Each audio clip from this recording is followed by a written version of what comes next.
ਕਰੀ ਜੀ ਆਪਣੇ ਨਾਲ ਜੁੜ ਚੁੱਕੇ ਨੇ। ਮਿੰਟੂ ਜੀ, ਜੀ ਸਵਾਗਤ ਹੈ, ਸਤਿ ਸ੍ਰੀ ਅਕਾਲ ਜੀ। ਸ਼ੁਕਰੀਆ ਜੀ ਸਾਰਿਆਂ ਨੂੰ, ਸਤਿ ਸ੍ਰੀ ਅਕਾਲ।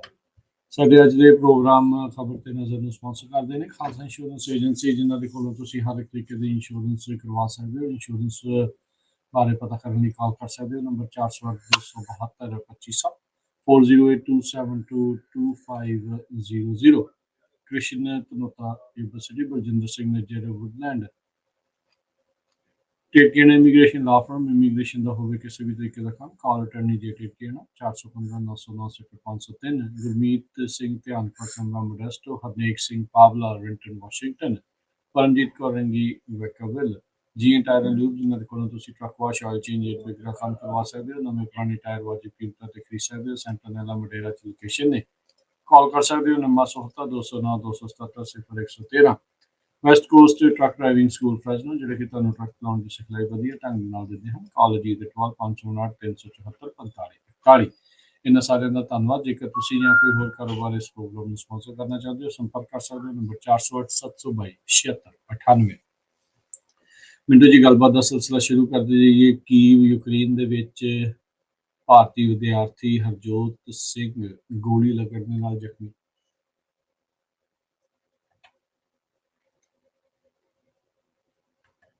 ਮਿੰਟੂ ਜੀ, ਤੁਹਾਡੀ ਆਵਾਜ਼ ਨਹੀਂ ਆ ਰਹੀ ਜੀ। ਜੀ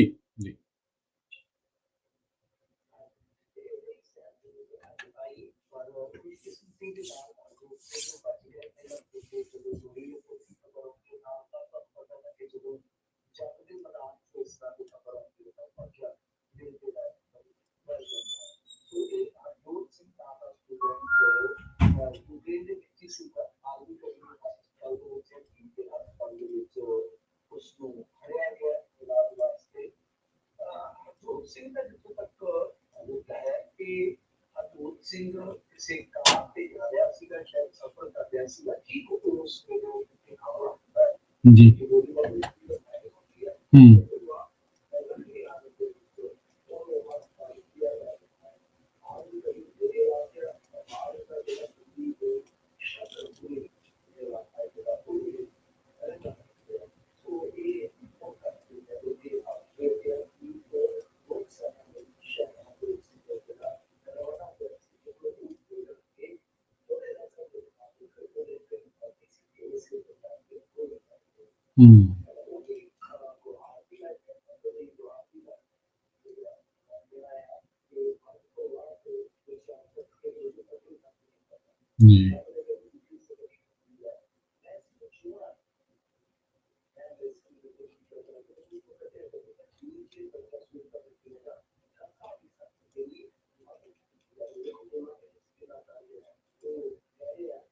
ਜਦੋਂ ਮੈਂ ਮਰ ਗਿਆ ਫਿਰ ਉਦੋਂ ਇੱਥੋਂ ਮੈਨੂੰ ਜਹਾਜ਼ ਰਾਹੀਂ ਕੱਢਣ ਦਾ ਕੀ ਫਾਇਦਾ ਹੈ ਜੀ। ਸੋ ਇਹਨਾਂ ਬੋਲਾਂ ਦੇ ਵਿੱਚ ਆਪ ਹੀ ਦੇਖੋ, ਨੌਜਵਾਨ ਦੇ ਬੋਲਾਂ ਦੇ ਵਿੱਚ ਕਿੰਨਾ ਦਰਦ ਆ, ਕਿੰਨੀ ਜ਼ਿਆਦਾ ਇਸ ਬੋਲਾਂ ਦੇ ਵਿੱਚ ਆਪਾਂ ਨੂੰ ਭੈਭੀਤਾ ਨਜ਼ਰ ਆਉਂਦੀ ਹੈ। ਕਿਉਂਕਿ ਡਰ ਹੁੰਦਾ ਨਾ, ਇੱਕ ਖੌਫ ਹੁੰਦਾ ਕਿ ਬੇਗਾਨੇ ਮੁਲਕ ਦੇ ਵਿੱਚ, ਬੇਗਾਨੇ ਲੋਕਾਂ ਦੇ ਵਿੱਚ ਕੀ ਵਰਤਿਆ ਜਾਣਾ ਹੈ। ਤਾਂ ਖੈਰ ਪਿਛਲਾ ਫਿਕਰ ਵੀ ਹੁੰਦਾ। ਤਾਂ ਦੇਖੋ ਇਹ ਮਸਲਾ ਜਿਹੜਾ ਜਿਹੜੇ ਉੱਥੇ ਸਟੂਡੈਂਟ ਫਸੇ ਆ, ਉਹ ਮੈਨੂੰ ਲੱਗਦਾ ਕਿ ਸਰਕਾਰ ਜੋ ਮਰਜ਼ੀ ਕਵੇ, ਹਾਲ ਦੀ ਘੜੀ ਆਪਾਂ ਜੋ ਦੇਖ ਰਹੇ ਹਾਂ ਉਹ ਉੱਥੇ ਦਾ ਉੱਥੇ ਹੀ ਆ। ਮਤਲਬ ਕਿ ਠੀਕ ਆ, ਕੁਝ ਹਜ਼ਾਰ ਇਹਨਾਂ ਨੇ ਵਿਦਿਆਰਥੀ ਲੈ ਆਂਦੇ, ਪਰ ਇੱਕ ਬਹੁਤ ਵੱਡੀ ਤਾਦਾਦ ਹੈ। ਮੈਂ ਖੁਦ ਅੱਜ ਕੀਵ ਦੇ ਵਿੱਚ ਇੱਕ ਕਾਰੋਬਾਰੀ ਨਾਲ ਗੱਲ ਕੀਤੀ ਜਿਹੜੇ ਕਿ ਮੂਲ ਤੌਰ ਤੇ ਪੰਜਾਬ ਤੋਂ ਹੀ ਨੇ। ਤਾਂ ਉਹਨਾਂ ਨੇ ਦੱਸਿਆ, ਮੈਂ ਕਿਹਾ ਜੀ ਸਾਡੇ ਤੇ ਇੱਥੇ ਕਹਿੰਦੇ, ਹਾਲਾਂਕਿ ਉਹ ਕੀਵ ਦੇ ਹੁਣ PR ਨੇ, ਯੂਕਰੇਨ ਦੇ, ਉੱਥੇ ਕਾਰੋਬਾਰ ਕਰਦੇ ਆ, ਤਾਂ ਉਹ ਇਸ ਟਾਈਮ ਬੰਕਰ ਦੇ ਵਿੱਚ ਨੇ। ਤਾਂ ਮੈਂ ਪੁੱਛਿਆ ਜੀ ਕਿ ਇੱਥੇ ਤੇ ਇੰਡੀਆ ਗਵਰਨਮੈਂਟ ਕਹਿੰਦੀ ਹੈ ਕਿ ਕੀਵ ਦੇ ਵਿੱਚ ਕੋਈ ਬੰਦਾ ਨਹੀਂ ਰਹਿ ਗਿਆ। ਉਹ ਕਹਿੰਦੇ ਕਿ ਨਹੀਂ, ਜੇ ਤੁਸੀਂ ਜਾ ਕੇ ਰੇਲਵੇ ਸਟੇਸ਼ਨ ਤੇ ਵੇਖੋਗੇ ਤਾਂ ਬਹੁਤ ਵੱਡਾ ਜੰਗ। ਇਹਦਾ ਮਤਲਬ ਕਿ ਸਰਕਾਰ ਉਹੀਓ ਟਰਕਾਈ ਜਾਂਦੀ ਆ, ਆਪਣੇ ਹੀ ਉਹ ਛੱਡੀ ਜਾਂਦੀ ਹੈ ਸ਼ਗੂਫੇ ਕਿ ਅਸੀਂ ਇਹ ਕਰ ਦਿੱਤਾ, ਇਹ ਕਰ ਦਿੱਤਾ। ਠੀਕ ਹੈ, ਜਿੰਨੇ ਬੰਦਿਆਂ ਨੂੰ ਕੱਢਿਆ ਬਿਹਤਰ ਗੱਲ ਆ, ਵਧੀਆ ਗੱਲ ਆ, ਪਰ ਉਹ ਛੇਤੀ ਕੱਢ ਲੈਂਦੇ ਤਾਂ ਉਹ ਤੋਂ ਵੀ ਬਿਹਤਰ ਹੁੰਦਾ। ਪਰ ਤੁਸੀਂ ਇਹ ਕਹਿ ਰਹੇ ਹੋ ਕਿ ਕੀਵ ਦੇ ਵਿੱਚ ਹੁਣ ਕੋਈ ਇੰਡੀਅਨ ਨਾਗਰਿਕ ਹੈ ਹੀ ਨਹੀਂ, ਜਦ ਕਿ ਆ ਕੀਵ ਤੋਂ ਹੀ ਗੱਲਾਂ ਆ ਰਹੀਆਂ ਨੇ ਇਸ ਤਰ੍ਹਾਂ ਦੀਆਂ। ਤੁਸੀਂ ਆਪ ਹੀ ਸਮਝ ਸਕਦੇ ਹੋ ਕਿ ਕਿਸ ਤਰ੍ਹਾਂ ਇਹ ਸਭ ਕੁਝ ਚੱਲ ਰਿਹਾ ਹੈ। ਤਾਂ ਖੈਰ ਜੰਗ ਦੀ ਜੇ ਆਪਾਂ ਗੱਲ ਕਰੀਏ, ਜੰਗ ਅੱਜ ਵੀ ਜਾਰੀ ਰਿਹਾ। ਔਰ ਜੰਗ ਤੁਹਾਨੂੰ ਪਤਾ ਹੀ ਹੈ, ਹਮੇਸ਼ਾ ਨੁਕਸਾਨਦਾਇਕ ਹੁੰਦਾ, ਤਾਂ ਅੱਜ ਵੀ ਨੁਕਸਾਨ ਹੁੰਦਾ ਰਿਹਾ। ਔਰ ਇਹਦੇ ਵਿੱਚ ਇੱਕ ਚੀਜ਼ ਜਿਹੜੀ ਆ ਉਹ ਫਿਰ ਇੱਕ ਦਾਅਵੇ ਦੇ ਰੂਪ ਦੇ ਵਿੱਚ ਬੜੀ ਅਨੋਖੀ ਵੇਖਣ ਨੂੰ ਮਿਲੀ ਕਿ ਯੂਕਰੇਨ ਦੇ ਰਾਸ਼ਟਰਪਤੀ ਵੋਲੋਦੀਮੀਰ ਜ਼ੈਲੈਂਸਕੀ ਬਾਰੇ ਇਹ ਗੱਲ ਆਈ ਕਿ ਜ਼ੈਲੈਂਸਕੀ ਪੋਲੈਂਡ ਦੇ ਵਿੱਚ ਭੱਜ ਗਿਆ ਵਾ। ਹਾਲਾਂਕਿ ਆਪਾਂ ਨੂੰ ਯਾਦ ਹੋਣਾ ਕਿ ਸ਼ਾਇਦ 2 ਕੁ ਦਿਨ ਪਹਿਲਾਂ ਦੀ ਗੱਲ ਹੈ ਕਿ ਜੀ ਜਦੋਂ ਜੋ ਬਾਈਡਨ ਨੇ ਕਿਹਾ ਸੀਗਾ, ਪਬਲਿਕਲੀ ਕਿਹਾ ਸੀਗਾ ਕਿ ਜਦੋਂ ਵੀ ਜ਼ੈਲੈਂਸਕੀ ਚਾਹਣਗੇ ਅਸੀਂ 에ਅਰਲਿਫਟ ਕਰ ਲਵਾਂਗੇ। ਪਰ ਇਸੇ ਦਰਮਿਆਨ ਰਸ਼ੀਆ ਇਹ ਦਾਅਵਾ ਕਰਦਾ ਨਜ਼ਰ ਆ ਰਿਹਾ ਹੈ ਕਿ ਉਹ ਪੋਲੈਂਡ ਭੱਜ ਗਿਆ। ਹਾਲਾਂਕਿ ਸਪਸ਼ਟ ਨਹੀਂ ਹੈ ਕਿ ਜ਼ੈਲੈਂਸਕੀ ਨੂੰ CIA ਨੇ ਕੋਈ ਸਪੋਰਟ ਦਿੱਤੀ ਹੈ ਜਾਂ ਉਹ ਆਪਣੇ ਆਪ ਹੀ ਉੱਥੇ ਭੱਜ ਗਿਆ, ਨੱਸ ਗਿਆ। ਇਸ ਤੋਂ ਇਲਾਵਾ ਜੇ ਆਪਾਂ ਦੇਖੀਏ ਤਾਂ ਨਿਊਕਲੀਅਰ ਪਾਵਰ ਪਲਾਂਟ ਤੇ ਵੀ ਕਬਜ਼ਾ ਕੀਤਾ ਇਹਨਾਂ ਨੇ। ਜ਼ੈਪੋਰਿਜੀਆ ਸ਼ਾਇਦ ਉਹ ਜੀ ਕਹਿੰਦੇ ਨੇ ਉਸ ਨਿਊਕਲੀਅਰ ਪਲਾਂਟ ਨੂੰ, ਤੇ ਉਹਦੇ ਵਿੱਚ ਅੱਗ ਲੱਗੀ ਹੋਈ ਆ। ਉਹ ਵੀ ਕਾਫੀ ਦਹਿਸ਼ਤਨਾਕ ਗੱਲ ਆ। ਸਕੂਲਾਂ ਦੇ ਵਿੱਚ ਹਮਲੇ ਹੋ ਰਹੇ ਨੇ, ਸਕੂਲਾਂ ਤੇ ਰੂਸੀ ਫਾਈਟਰ ਜੈਟਸ ਜਿਹੜੇ ਆ ਉਹ ਤਮਾਮ ਅਪੀਲਾਂ ਨੂੰ ਦਰਕਿਨਾਰ ਕਰਦੇ ਆ। ਉਹ ਜਿਹੜੇ ਸਕੂਲ ਨੇ ਉਹਨਾਂ ਤੇ ਵੀ ਬੰਬ ਜਿਹੜੇ ਆ ਉਹ ਵਰਸਾ ਰਹੇ ਆ। ਹੋਰ ਵੀ ਬਹੁਤ ਕੁਛ ਆ ਜੰਗ ਦੇ ਨਾਲ ਜੁੜਿਆ। ਜੇ ਆਪਾਂ ਦੇਖੀਏ ਅਪਡੇਸ਼ਨ ਆਉਂਦੀ ਰਹਿੰਦੀ ਆ। ਜੀ ਪੁਤਿਨ ਨੇ ਤਾਂ ਅੱਜ ਇੱਕ ਬਿਆਨ ਆਇਆ ਸੀਗਾ ਕਿ ਯੂਕਰੇਨ ਵਿਦੇਸ਼ੀਆਂ ਨੂੰ ਹਿਊਮਨ ਸ਼ੀਲਡ ਦੀ ਤਰ੍ਹਾਂ ਇਸਤੇਮਾਲ ਕਰ ਰਿਹਾ ਹੈ। ਹਿਊਮਨ ਸ਼ੀਲਡ ਮਤਲਬ ਕਿ ਆਪਣੇ ਆਪ ਨੂੰ ਬਚਾਉਣ ਵਾਸਤੇ ਉਹਨਾਂ ਨੇ ਇੱਕ ਸ਼ੀਲਡ ਦੀ ਤਰ੍ਹਾਂ ਵਰਤੋਂ ਕਰ ਰਿਹਾ। ਔਰ ਨਾਲ ਇਹ ਵੀ ਕਿਹਾ ਕਿ ਯੂਕਰੇਨ ਦੀ ਨਿਊ ਨਾਜ਼ੀ ਯੂਨਿਟਸ ਵਿਦੇਸ਼ੀਆਂ ਨੂੰ ਯੁੱਧ ਖੇਤਰ ਛੱਡਣ ਤੋਂ ਰੋਕ ਰਹੀ ਹੈ। ਵਾਰਜ਼ੋਨ ਮਤਲਬ ਕਿ ਜੋ ਹੈ ਉਹਨੂੰ ਛੱਡਣ ਤੋਂ ਰੋਕ ਰਹੀ ਹੈ। ਕੌਣ? ਨਿਊ ਨਾਜ਼ੀ ਯੂਨਿਟਸ। ਤਾਂ ਖੈਰ ਇਹ ਉਹਨਾਂ ਦਾ ਦੋਸ਼ ਹੈ। ਬਾਕੀ ਰੂਸੀ ਫੌਜ ਨੇ ਹੈਰਸਾਨ ਜਿਹੜਾ ਇੱਕ ਕਾਫੀ ਸ਼ਹਿਰ ਮਸ਼ਹੂਰ ਹੈ ਇਹਨਾਂ ਦਾ, ਉਹਦੇ ਤੇ ਕਬਜ਼ਾ ਕਰ ਲਿਆ ਸੀ। ਟੀਵੀ ਟਾਵਰ ਤੇ ਵੀ ਕਬਜ਼ਾ ਕਰ ਲਿਆ। ਉੱਥੇ ਕਾਫੀ ਜ਼ਿਆਦਾ ਨੁਕਸਾਨ ਹੋਇਆ ਦੱਸਦੇ ਆ। ਇਸ ਤੋਂ ਇਲਾਵਾ ਜੇ ਆਪਾਂ ਗੱਲ ਕਰੀਏ ਹੋਰ ਵੀ ਕਈ ਚੀਜ਼ਾਂ ਜਿਹੜੀਆਂ ਉਹ ਜੰਗ ਦੇ ਮੈਦਾਨ ਚੋਂ ਆਉਂਦੀਆਂ ਰਹਿੰਦੀਆਂ, ਪਰ UN ਦੀ ਇੱਕ ਸਟੇਟਮੈਂਟ ਕਾਫੀ ਮਹੱਤਵਪੂਰਨ ਹੋ ਜਾਂਦੀ ਹੈ। ਉਹਨਾਂ ਨੇ ਕਿਹਾ ਕਿ ਯੂਕਰੇਨ ਦੇ ਵਿੱਚ ਹਮਲੇ ਨਾਲ 209 ਨਾਗਰਿਕਾਂ ਦੀ ਜਾਨ ਗਈ ਆ, 1500 ਜ਼ਖਮੀ ਹੋਏ ਆ। ਤੇ ਖੈਰ ਜੇ ਆਪਾਂ ਅੱਗੇ ਗੱਲ ਕਰੀਏ, ਜ਼ੈਲੈਂਸਕੀ ਤਾਂ ਕਹਿ ਰਿਹਾ, ਵੈਸੇ ਉਹਦੀ ਇੱਕ ਸਟੇਟਮੈਂਟ ਜਿਹੜੀ ਆ ਉਹ ਆਈ ਇਸ ਦਾਅਵੇ ਤੋਂ ਪਹਿਲਾਂ ਕਿ ਉਹ ਨੱਸ ਗਿਆ ਕਿ ਪਰਮਾਣੂ ਅੰਤਕ ਦਾ ਸਹਾਰਾ ਲੈ ਰਿਹਾ ਰਸ਼ੀਆ। ਫਿਰ ਗੱਲਬਾਤ ਵੀ ਹੋਈ ਇਹਨਾਂ ਦੀ। ਉਹਦੇ ਵਿੱਚ ਹਿਊਮੈਨਿਟੇਰੀਅਨ ਕਾਰੀਡੋਰ ਦਾ ਇੱਕ ਨਿਰਮਾਣ ਬਹੁਤ ਜ਼ਿਆਦਾ ਚਰਚਾ ਦਾ ਵਿਸ਼ਾ ਰਿਹਾ, ਪਰ ਉਹਦੇ ਵਿੱਚ ਵੀ ਕੋਈ ਖਾਸ ਗੱਲਬਾਤ, ਠੋਸ ਗੱਲ ਜਿਹੜੀ ਹੈ ਕਹਿ ਲੋ ਕਿ ਕਿਨਾਰੇ ਨਹੀਂ ਲੱਗੀ। ਇਸ ਤੋਂ ਇਲਾਵਾ ਜੇ ਤੁਸੀਂ ਦੇਖੋਗੇ ਉਹ ਫਿਰ ਰਸ਼ੀਆ ਵਾਲੇ ਬੋਲੇ ਆ ਕਿ ਸਾਡੇ ਕੋਲ ਐਟਮੀ ਤਾਕਤ ਹੈ, ਉਹ ਤਾਂ ਦੱਸਣ ਦੀ ਜ਼ਰੂਰਤ ਹੀ ਨਹੀਂ ਹੈ ਭਾਈ। ਫਿਰ ਜੇ ਆਪਾਂ ਵੇਖੀਏ ਤਾਂ ਯੂਕਰੇਨ ਦੇ ਵਿੱਚ ਕਹਿੰਦੇ ਕਿ 1600 ਵਿਦੇਸ਼ੀ ਵਲੰਟੀਅਰ ਜਿਹੜੇ ਪਹੁੰਚੇ ਆ। ਹਾਲਾਂਕਿ ਇਹ ਵੀ ਕਿਹਾ ਜਾ ਰਿਹਾ ਕਿ ਭਾਈ ਬਹੁਤ ਜਲਦੀ ਹੋਰ ਵੀ ਨਾਗਰਿਕ ਜਿਹੜੇ ਵੱਖ-ਵੱਖ ਦੇਸ਼ਾਂ ਦੇ ਆ ਉਹ ਇੱਥੇ ਪਹੁੰਚਣਗੇ ਤੇ ਹੋ ਸਕਦਾ ਲੜਾਈ ਲੜਦੇ ਵੀ ਨਜ਼ਰ ਆਉਣ। ਇਸ ਤੋਂ ਇਲਾਵਾ ਜੇ ਦੇਖੀਏ ਤਾਂ ਪੁਤਿਨ ਦੀ ਪ੍ਰੈਸ ਸੈਕਟਰੀ ਸਮੇਤ 66 ਨਾਗਰਿਕਾਂ ਤੇ ਵੀਜ਼ੇ ਦਾ ਬੈਨ ਵੀ ਲਗਾਇਆ ਗਿਆ US ਵੱਲੋਂ। ਤੋਂ ਇਧਰ ਸਖਤਾਈਆਂ ਵੀ ਹੋ ਰਹੀਆਂ, ਸਭ ਕੁਝ ਹੋ ਰਿਹਾ। ਬਾਕੀ ਜਿਹੜੀ ਗੱਲ ਜਿੱਥੋਂ ਆਪਾਂ ਸ਼ੁਰੂ ਕੀਤੀ ਹੈ ਉਹਨੂੰ ਜੇ ਮੁਕਾਈਏ, ਭਾਈ ਇਸ ਟਾਈਮ ਕਹਿ ਲਓ ਕਿ ਜਿਹੜੇ ਸਟੂਡੈਂਟ ਉੱਥੇ ਫਸੇ ਹੋਏ ਆ ਉਹਨਾਂ ਵਾਸਤੇ ਇੱਕ MP ਆ ਪੰਜਾਬ ਦਾ ਜਿਹੜਾ, ਉਹ ਹੁਣੇ ਖਬਰ ਆ ਰਹੀ ਸੀ ਕਿ ਪੋਲੈਂਡ ਵਾਸਤੇ ਰਵਾਨਾ ਹੋਇਆ ਵਾ। ਤਾਂ ਉਹ MP ਹੈ ਗੁਰਜੀਤ ਸਿੰਘ ਔਜਲਾ। ਕਹਿੰਦੇ ਆ ਕਿ ਜਿਹੜੇ ਸਟੂਡੈਂਟਸ ਬਾਰਡਰ ਤੱਕ ਨਹੀਂ ਪਹੁੰਚ ਪਾ ਰਹੇ ਤੇ ਮੈਂ ਜਾ ਕੇ ਉਹਨਾਂ ਦੀ ਮਦਦ ਕਰਾਂਗਾ ਤੇ ਮੇਰੀ ਇਮਦਾਦ ਜਿਹੜੇ ਆ ਪੰਜਾਬੀ ਟਰਾਂਸਪੋਰਟੇਸ਼ਨ ਦੇਣ ਦੇ ਵਿੱਚ ਉੱਥੇ ਕਰਨ, ਤਾਂ ਅਸੀਂ ਉਹਨਾਂ ਨੂੰ ਕੱਢ ਕੇ ਤੇ ਇੱਥੋਂ ਤੱਕ ਲਿਆਈਏ। ਚਲੋ ਦੇਖੋ ਗੱਲ ਜਿਹੜੀ ਹੈ ਰਾਜਨੀਤਿਕ ਬੰਦਿਆਂ ਬਾਰੇ ਆਪਾਂ ਬਥੇਰਾ ਕਹਿੰਦੇ ਸੁਣਦੇ ਆ, ਪਰ ਗੱਲ ਇਹ ਆ ਕਿ ਜੇ ਕੋਈ ਇਸ ਤਰ੍ਹਾਂ ਦਾ ਤਰੱਦਦ ਕਰ ਰਿਹਾ ਹੈ, ਇਸ ਤਰ੍ਹਾਂ ਦੀ ਕੋਈ ਹਿੰਮਤ ਦਿਖਾ ਰਿਹਾ ਤੇ ਬੜੀ ਵੱਡੀ ਗੱਲ ਹੈ। ਚਲੋ ਪੋਲੈਂਡ ਦੇ ਵਿੱਚ ਹੀ ਸਹੀ ਕੋਈ ਇੱਥੋਂ ਜਾਣ ਲੱਗਾ ਤਾਂ ਮੇਰੇ ਖਿਆਲ ਦੇ ਨਾਲ ਕਾਫੀ ਵੱਡੀ ਖਬਰ ਹੋ ਜਾਂਦੀ ਹੈ। ਜੀ ਜੀ ਬਿਲਕੁਲ। ਸੋ ਪੁਤਿਨ ਕਹਿ ਰਿਹਾ ਹੈ ਵੀ ਰੂਸ ਦੇ ਕੋਈ ਵੀ ਮਾੜੇ ਇਰਾਦੇ ਨਹੀਂ ਹੈਗੇ ਤੇ ਹੋਰ ਸੈਂਕਸ਼ਨ ਜਿਹੜੀਆਂ ਉਹ ਨਾ ਲਾਓ। ਨਿਊਕਲੀਅਰ ਪਲਾਂਟਾਂ ਤੇ ਹਮਲਾ, ਰਿਹਾਇਸ਼ੀ ਇਲਾਕਿਆਂ ਤੇ ਹਮਲਾ, ਤੇ ਕਹਿੰਦਾ ਜੀ ਮੇਰਾ ਕੋਈ ਵੀ ਮਾੜਾ ਇਰਾਦਾ ਨਹੀਂ ਹੈਗਾ। ਅਗਲੀ ਗੱਲ ਕਰ ਲਈਏ ਮਿੰਟੂ ਜੀ ਇੱਧਰਲੇ ਪਾਸੇ। ਸੁਪਰੀਮ ਕੋਰਟ ਨੇ ਪੰਜਾਬ ਅਤੇ ਹਰਿਆਣਾ ਹਾਈ ਕੋਰਟ ਨੂੰ ਸਾਬਕਾ DGP ਸੈਣੀ ਨੂੰ ਲੈ ਕੇ ਦਿੱਤਾ ਨਿਰਦੇਸ਼। ਹਾਂਜੀ ਦੇਖੋ, ਸੁਮੇਧ ਸੈਣੀ ਨੂੰ ਬੜੀ ਵੱਡੀ ਰਾਹਤ ਮਿਲੀ ਸੀਗੀ। ਤੁਹਾਨੂੰ ਯਾਦ ਹੋਏਗਾ ਕਿ ਜਦੋਂ ਇਹਨੂੰ ਬਿਲਕੁਲ ਕਹਿ ਲਓ ਕਿ ਅੱਗੇ ਭਜਾ ਰਹੀ ਸੀਗੀ ਪੰਜਾਬ ਸਰਕਾਰ, ਤਾਂ ਠੀਕ ਉਸ ਵੇਲੇ ਇਹ ਕਾਨੂੰਨ ਦੀ ਸ਼ਰਨ ਦੇ ਵਿੱਚ ਪਹੁੰਚਿਆ ਤੇ ਕਾਨੂੰਨ ਨੇ ਫਿਰ ਬੜੀ ਵੱਡੀ ਇੱਕ ਸਹਾਇਤਾ ਕੀਤੀ ਸੀ ਕਿ ਬਹੁਤ ਲੰਬੇ ਸਮੇਂ ਵਾਸਤੇ ਸਟੇ ਕਰ ਦਿੱਤਾ ਸੀਗਾ, ਇਹਦੀ ਗ੍ਰਿਫਤਾਰੀ ਜਿਹੜੀ ਆ ਉਹ ਰੋਕ ਦਿੱਤੀ ਗਈ ਸੀਗੀ। ਇੱਥੋਂ ਤੱਕ ਕਹਿ ਦਿੱਤਾ ਗਿਆ ਸੀਗਾ ਕਿ ਭਾਈ ਜੇ ਕੋਈ ਕੇਸ ਰਜਿਸਟਰਡ ਕਰਨਾ ਵੀ ਹੈ ਤਾਂ ਉਸ ਤੋਂ ਪਹਿਲਾਂ ਹੀ ਐਂਟੀਸਪੇਟਰੀ ਬੇਲ ਹੋਏ। ਤਾਂ ਖੈਰ ਮਸਲਾ ਕੀ ਸੀਗਾ ਕਿ ਇਹ ਗੱਲ ਜਿਹੜੀ ਹੈ ਉਹ ਕੁਝ ਲੋਕਾਂ ਦੇ ਸੰਗੋਂ ਨਹੀਂ ਸੀ ਉਤਰਦੀ ਪਈ। ਮਾਮਲਾ ਸੁਪਰੀਮ ਕੋਰਟ 'ਚ ਚਲੇ ਗਿਆ। ਸੁਪਰੀਮ ਕੋਰਟ 'ਚ ਕਿਹੜੀਆਂ ਚੀਜ਼ਾਂ ਨੂੰ ਲੈ ਕੇ ਕਿ ਜੋ ਹਾਈ ਕੋਰਟ ਨੇ ਇਸ ਮਾਮਲੇ ਦੇ ਵਿੱਚ ਫੈਸਲਾ ਦਿੱਤਾ ਉਹਨੂੰ ਚੈਲੰਜ ਕੀਤਾ ਗਿਆ ਸੁਪਰੀਮ ਕੋਰਟ ਦੇ ਵਿੱਚ। ਸੁਪਰੀਮ ਕੋਰਟ ਹੈਰਾਨ ਰਹਿ ਗਈ, ਉਹਨਾਂ ਕਿਹਾ ਚੱਲ ਕੀ ਰਿਹਾ ਹਜ਼ੂਰ, ਇਹ ਚੱਲ ਕੀ ਰਿਹਾ ਹੈ, ਗੱਲ ਕੀ ਹੈ। ਤੇ ਫਿਰ ਉੱਥੇ ਕਹਿ ਲਓ ਕਿ ਕਿਤੇ ਨਾ ਕਿਤੇ ਉਹਨਾਂ ਨੇ ਥੋੜੀ ਨਾਰਾਜ਼ਗੀ ਵੀ ਜਤਾਈ। ਉਹਨਾਂ ਨੇ ਕਿਹਾ ਕਿ ਇਹ ਕਿਸ ਤਰ੍ਹਾਂ ਹੋ ਸਕਦਾ ਹੈ, ਮਤਲਬ ਕਿ ਸੀਨੀਅਰ ਐਡਵੋਕੇਟ ਮੁਕੁਲ ਰੋਹਤਗੀ ਵੀ ਪੇਸ਼ ਹੋਏ ਸਨ, ਇਧਰੋਂ ਜਿਹੜੇ ਪੰਜਾਬ ਸਰਕਾਰ ਦੇ ਐਡਵੋਕੇਟ ਜਨਰਲ ਆ ਉਹ ਵੀ ਉੱਥੇ ਪਹੁੰਚੇ ਹੋਏ ਸਨ। ਸੋ ਇਹਨਾਂ ਦੀਆਂ ਦਲੀਲਾਂ ਜਿਹੜੀਆਂ ਨੇ ਉਹ ਉਹਨਾਂ ਨੇ ਸੁਣੀਆਂ।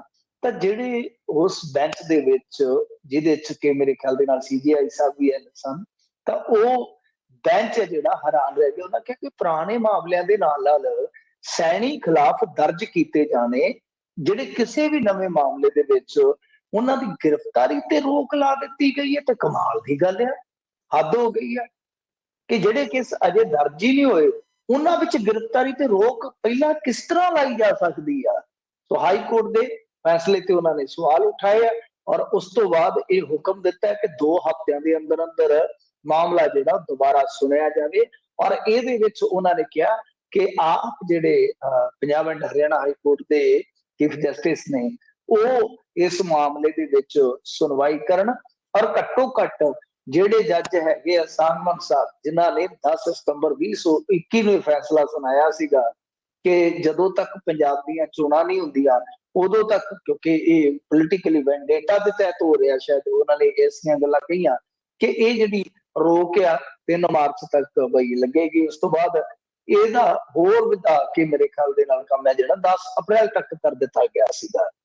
ਸੋ 10 ਅਪ੍ਰੈਲ ਤੱਕ ਬਹੁਤ ਵੱਡੀ ਰੀਫ ਜਿਹੜੀ ਸੀਗੀ ਸੁਮੇਧ ਸੈਣੀ ਨੂੰ ਦੇ ਦਿੱਤੀ ਗਈ, ਜਿਹਨੂੰ ਚੈਲੰਜ ਕੀਤਾ ਗਿਆ ਤੇ ਸਿੱਟੇ ਵਜੋਂ ਇੱਕ ਤਰ੍ਹਾਂ ਨਾਲ ਕਹਿ ਲਓ ਕਿ ਪੰਜਾਬ ਸਰਕਾਰ ਨੂੰ ਸਫਲਤਾ ਮਿਲੀ ਹੈ। ਪਰ ਸਫਲਤਾ ਉਦੋਂ ਮਿਲੀ ਹੈ ਜਦੋਂ ਇਲੈਕਸ਼ਨ ਹੋ ਚੁੱਕਾ। ਤੁਸੀਂ ਸੋਚੋ ਕਿ ਜੇ ਇਲੈਕਸ਼ਨ ਤੋਂ ਪਹਿਲਾਂ ਇਸ ਤਰ੍ਹਾਂ ਦਾ ਮਾਮਲਾ ਕਿ 2 ਮਹੀਨੇ ਪਹਿਲਾਂ ਨਜਿੱਠਿਆ ਹੁੰਦਾ ਤਾਂ ਸ਼ਾਇਦ ਕੁਛ ਨਾ ਕੁਛ ਇਧਰਲੇ ਪਾਸੇ ਵੀ ਪੰਜਾਬ ਸਰਕਾਰ ਜਾਂ ਕਾਂਗਰਸ ਪਾਰਟੀ ਜਿਹੜੀ ਹੈ ਉਹ ਜ਼ਰੂਰ ਕੋਸ਼ਿਸ਼ ਕਰਦੀ ਕਿ ਕੁਛ ਵੱਡਾ ਧਮਾਕਾ ਕਰ ਦੇਈਏ। ਜੀ ਜੀ। ਅਗਲੀ ਗੱਲ ਕਰ ਲਈਏ BBMB ਦੇ ਮੁੱਦੇ ਨੂੰ ਲੈ ਕੇ ਇਕਜੁੱਟ ਹੋਈਆਂ 22 ਕਿਸਾਨ ਜਥੇਬੰਦੀਆਂ।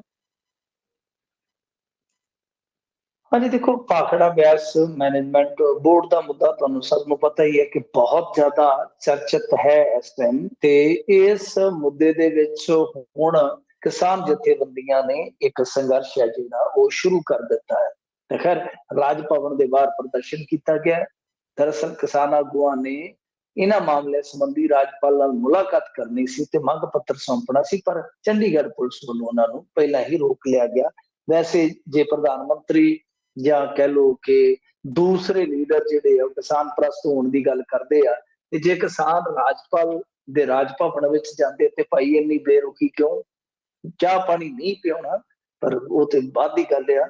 ਉਹ ਜਿਵੇਂ ਗਾਣਾ ਸੀ ਨਾ ਰਣਜੀਤ ਮਣੀ ਦਾ, ਕਾਤੋਂ ਗੇਟ ਤੇ ਲਿਖਾਇਆ ਵੈਲਕਮ ਤੇ ਜੇ ਸੌਰੀ ਕਹਿ ਕੇ ਖਾਲੀ ਮੋੜਨਾ ਨਹੀਂ, ਸ਼ਾਇਦ ਮੈਂ ਗਰੇਵਾਲ ਦਾ ਸੀ ਬਈ। ਜਿੱਦਾਂ ਤੁਸੀਂ ਵੈਲਕਮ ਲਿਖ ਰੱਖਿਆ ਕਿ ਜਿਹੜਾ ਮਰਜ਼ੀ ਆਵੇ ਆਪਦੀ ਗੱਲ ਸੁਣਾਵੇ, ਤੇ ਇਹ ਕਿਸਾਨ ਵੀ ਜੇ ਉੱਥੇ ਸੁਣਾ ਲੈਣ ਤੇ ਕਿੱਡੀ ਕੁ ਗੱਲ ਆ। ਹੁਣ ਚੱਕਰ ਇਹ ਆ ਕਿ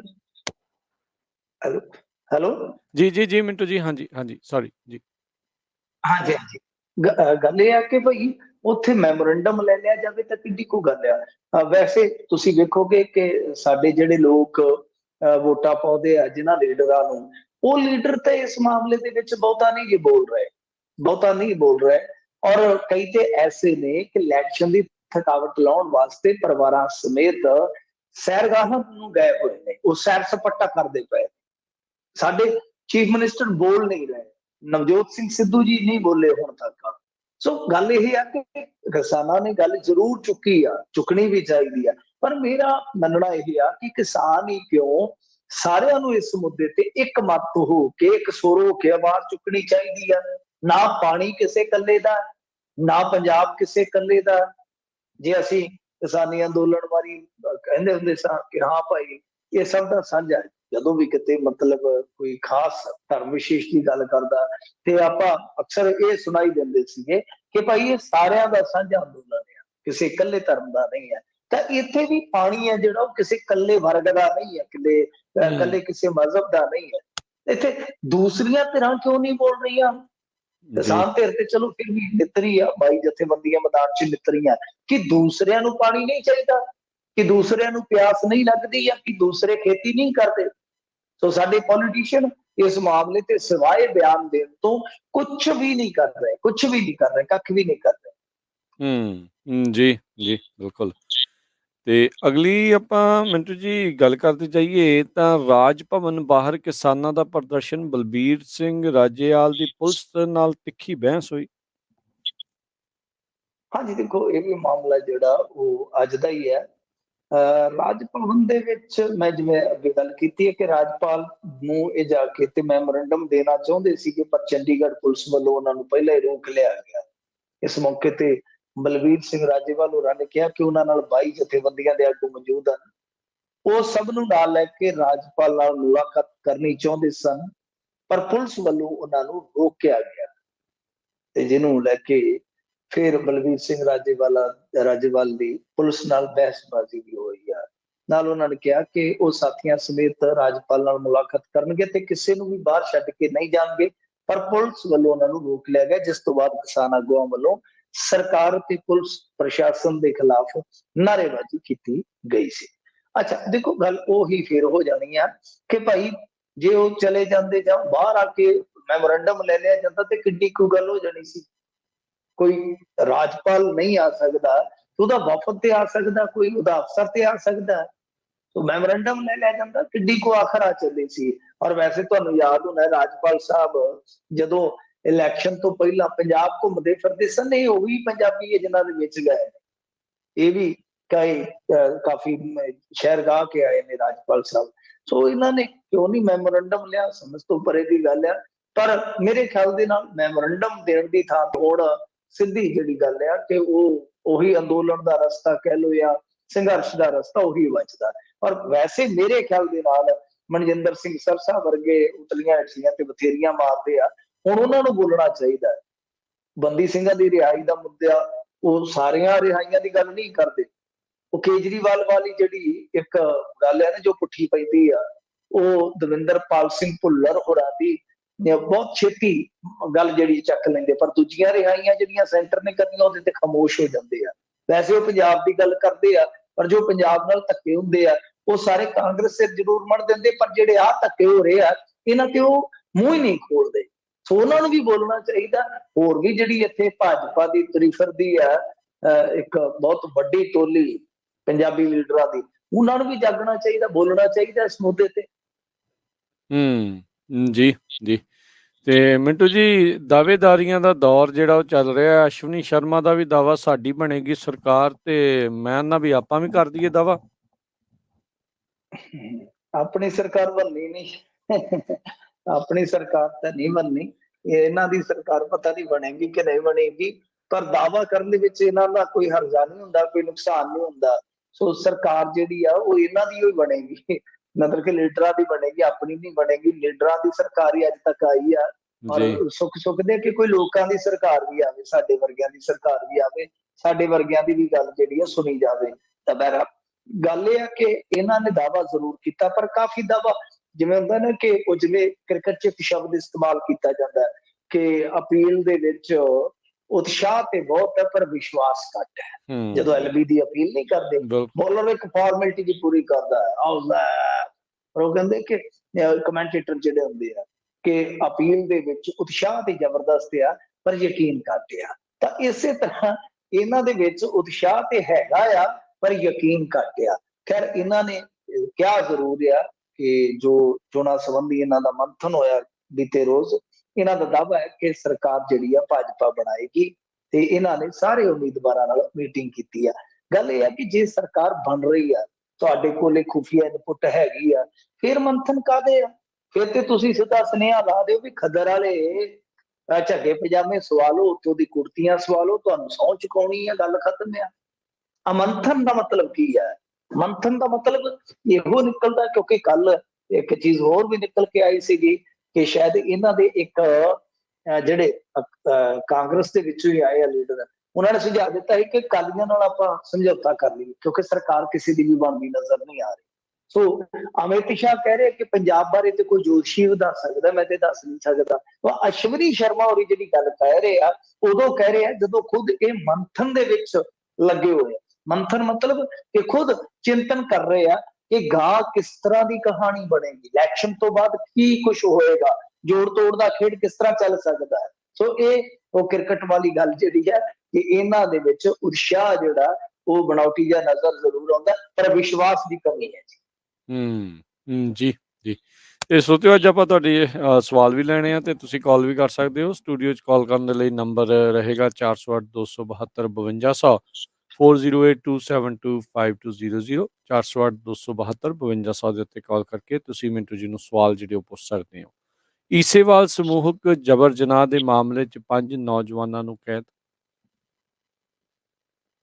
ਹਾਂਜੀ ਦੇਖੋ, ਇਹ ਬੜਾ ਜਿੱਦਾਂ ਕਹਿ ਲਈਏ ਕਿ ਉਸ ਟਾਈਮ ਦਿਲ ਨੂੰ ਦਹਿਲਾਉਣ ਵਾਲਾ ਕਾਂਡ ਵਾਪਰਿਆ ਸੀਗਾ, ਜਿਹੜਾ ਕਿ ਲੁਧਿਆਣੇ ਦੇ ਨਾਲ ਈਸੇਵਾਲ ਪਿੰਡ ਆ।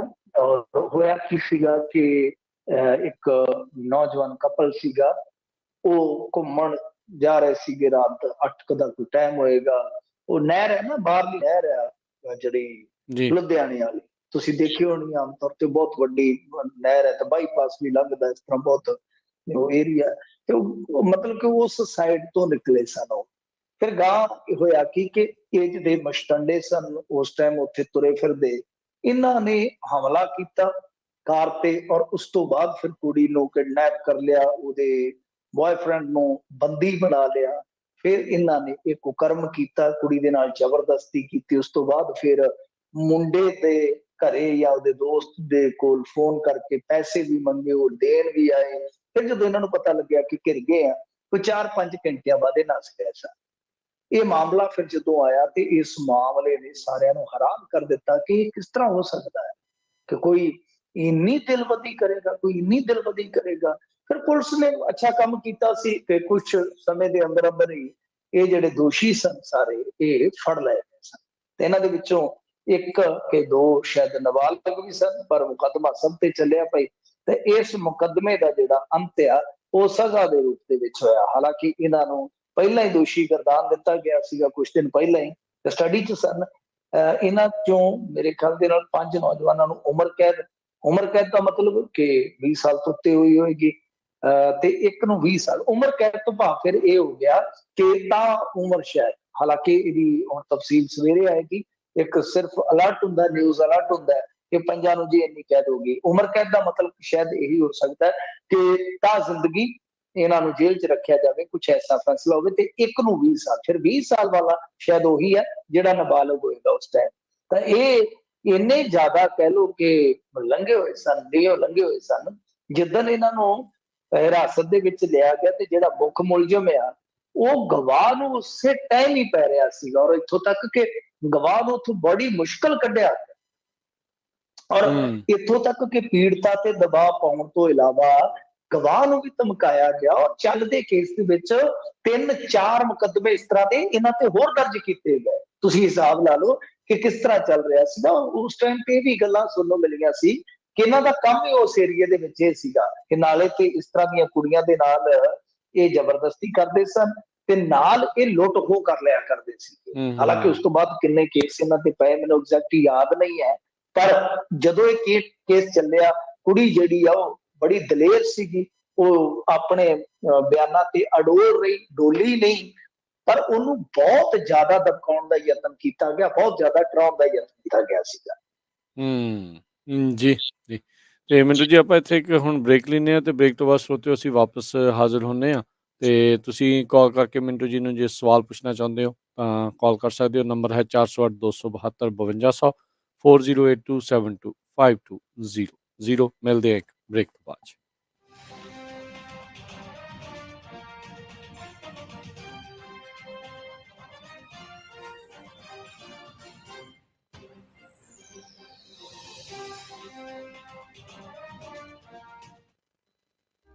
ਤੁਸੀਂ ਸੁਣ ਰਹੇ ਹੋ Punjabi radio USA KOBO Yuba City 1450 AM KIID Sacramento 1470 AM KWRU Fresno 1300 AM KLHC Bakersfield 1350 AM KCVR Stockton Modesto 1570 AM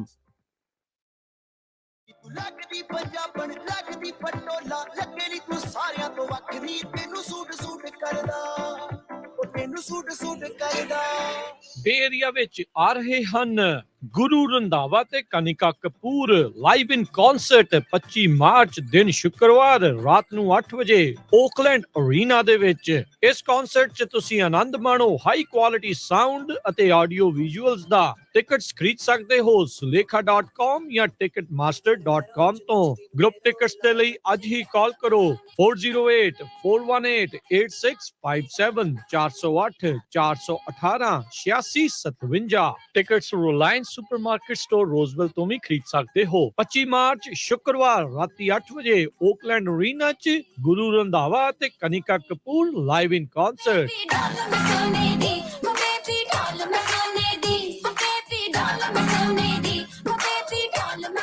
ਨਰਮ ਨਰਮ ਤੇ ਗਰਮ ਗਰਮ ਮੱਕੀ ਦੀਆਂ ਰੋਟੀਆਂ ਵਾਸਤੇ ਯਾਦ ਰੱਖੋ ਹਾਥੀ ਬ੍ਰਾਂਡ ਕੌਰਨਫਲੋਰ। ਇਹ ਮੱਕੀ ਦਾ ਆਟਾ ਭਾਵੇਂ ਠੰਡੇ ਪਾਣੀ ਨਾਲ ਗੁੰਨ ਲਓ ਤੇ ਰੋਟੀਆਂ ਇੱਕਦਮ ਸੌਫਟ। ਤਾਂ ਫਿਰ ਭੁੱਲਿਓ ਨਾ ਆਪਣੀ ਅਮਰੀਕਾ ਵਾਲੀ ਚੱਕੀ ਤੋਂ ਪੀਸਿਆ ਹੋਇਆ ਹਾਥੀ ਬ੍ਰਾਂਡ ਕੌਰਨਫਲੋਰ।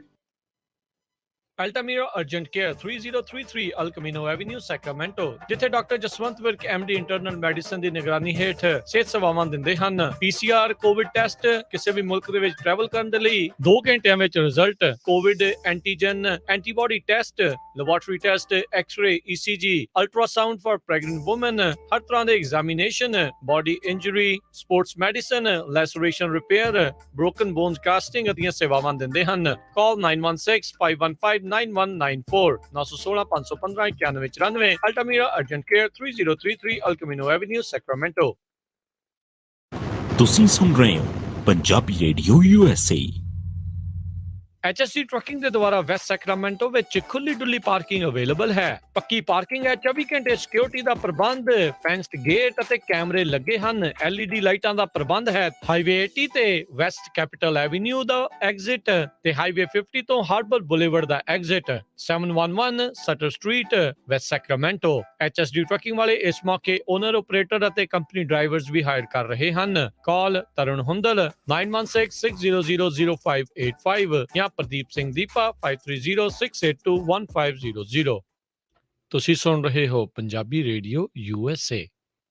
ਰੋਜ਼ਵਿਲ ਰੌਕਲੈਂਡ ਇਲਾਕੇ ਦੇ ਵਿੱਚ ਆਰਕੋ ਗੈਸ ਸਟੇਸ਼ਨ ਦੇ ਉੱਤੇ ਕੰਮ ਕਰਨ ਵਾਲਿਆਂ ਦੀ ਜ਼ਰੂਰਤ ਹੈ। ਵਧੀਆ ਬੈਨੀਫਿਟ ਮਿਲਣਗੇ ਜਿਨ੍ਹਾਂ ਵਿੱਚ ਸਿਕ ਪੇ 401k ਵੀ ਦਿੱਤਾ ਜਾਵੇਗਾ। ਡਾਇਰੈਕਟ ਡਿਪੋਜ਼ਿਟ ਹੋਵੇਗਾ ਤੇ ਚੰਗੀ ਤਨਖਾਹ ਦਿੱਤੀ ਜਾਵੇਗੀ। ਹੋਰ ਜਾਣਕਾਰੀ ਲਈ ਕਾਲ ਕਰਮ 530 301 9812 530301 9812। ਮੈਂ ਕਿਹਾ ਜੀ ਸੁਣੋ, ਲੱਕੀ ਦੇ ਬਰਥਡੇ ਪਾਰਟੀ ਤੇ 50 ਤੋਂ 60 ਗੈਸਟ ਹੋ ਜਾਣੇ ਆ। ਮੇਰੇ ਕੋਲੋਂ ਨਹੀਂ ਘਰ 'ਚ ਖਾਣਾ ਬਣਦਾ, ਤੁਸੀਂ ਕਿਸੇ ਰੈਸਟੋਰੈਂਟ ਤੋਂ ਹੀ ਖਾਣਾ ਆਰਡਰ ਕਰ ਦਿਓ। ਨਾਲੇ ਲਾਸਟ ਈਅਰ ਜਿਹੜਾ ਆਪਾਂ ਖਾਣਾ ਆਰਡਰ ਕੀਤਾ ਸੀ ਨਾ, ਉਹ ਡਿਨਰ ਟਾਈਮ ਤੱਕ ਤਾਂ ਠੰਡਾ ਹੀ ਹੋ ਗਿਆ ਸੀ। ਇਸ ਵਾਰ ਕਿਸੇ ਹੋਰ ਜਗ੍ਹਾ ਤੋਂ ਆਰਡਰ ਕਰਿਓ। ਓ ਪੰਮੀ ਤੂੰ ਫਿਕਰ ਨਾ ਕਰ, ਫੋਨ ਚੱਕ ਤੇ ਕਾਲ ਕਰ ਇੰਡੀਅਨ ਕਿਚਨ ਕੇਟਰਿੰਗ ਸਰਵਿਸਿਜ਼ ਵਾਲਿਆਂ ਨੂੰ। ਉਹਨਾਂ ਦੀ team fresh food on site ਬਣਾਉਂਦੀ ਹੈ। ਉਹ ਲਾਈਵ ਕੇਟਰਿੰਗ ਕਰਦੇ ਆ। ਭਾਵੇਂ ਗੈਸਟ 50 ਹੋਣ ਜਾਂ 500, ਉਹ ਸਾਰਾ ਕੰਮ ਆਪੇ ਹੀ ਸਾਂਭ ਲੈਂਦੇ ਆ। ਤੈਨੂੰ ਟੈਨਸ਼ਨ ਦੀ ਲੋੜ ਨਹੀਂ। ਜੇ ਤੁਹਾਡੇ ਘਰ ਵੀ ਕੋਈ ਇਸ ਤਰ੍ਹਾਂ ਦਾ ਪ੍ਰੋਗਰਾਮ ਹੈ ਤਾਂ ਫਿਰ ਤੁਸੀਂ ਵੀ ਕਾਲ ਕਰਿਓ Indian kitchen catering services. Anywhere in North California, ਭਾਵੇਂ ਸੈਕਰਾਮੈਂਟੋ ਹੋਵੇ ਜਾਂ ਪੇ ਏਰੀਆ ਜਾਂ ਫਿਰ ਮੈਡਿਸਟੋ ਏਰੀਆ, ਉਹ ਆਪਣੀ ਟੀਮ ਨਾਲ ਲਿਜਾ ਕੇ ਲਾਈਵ ਕੇਟਰਿੰਗ ਕਰਦੇ ਨੇ। ਫਰੈਸ਼ ਫੂਡ ਤੇ ਫਰੈਸ਼ ਨਾਨ। ਅੱਜ ਹੀ ਕਾਲ ਕਰੋ ਮਨੀ 916 505 0185, ਗੁਰਵਿੰਦਰ 209 222 7860। ਤੁਸੀਂ ਸੁਣ ਰਹੇ ਹੋ Punjabi radio USA KWRU Fresno 1300 AM KLHC Bakersfield 1350 AM KOBO Yuba City 1450 AM KIID Sacramento 1470 AM KCVR Lodi Stockton 1570 AM।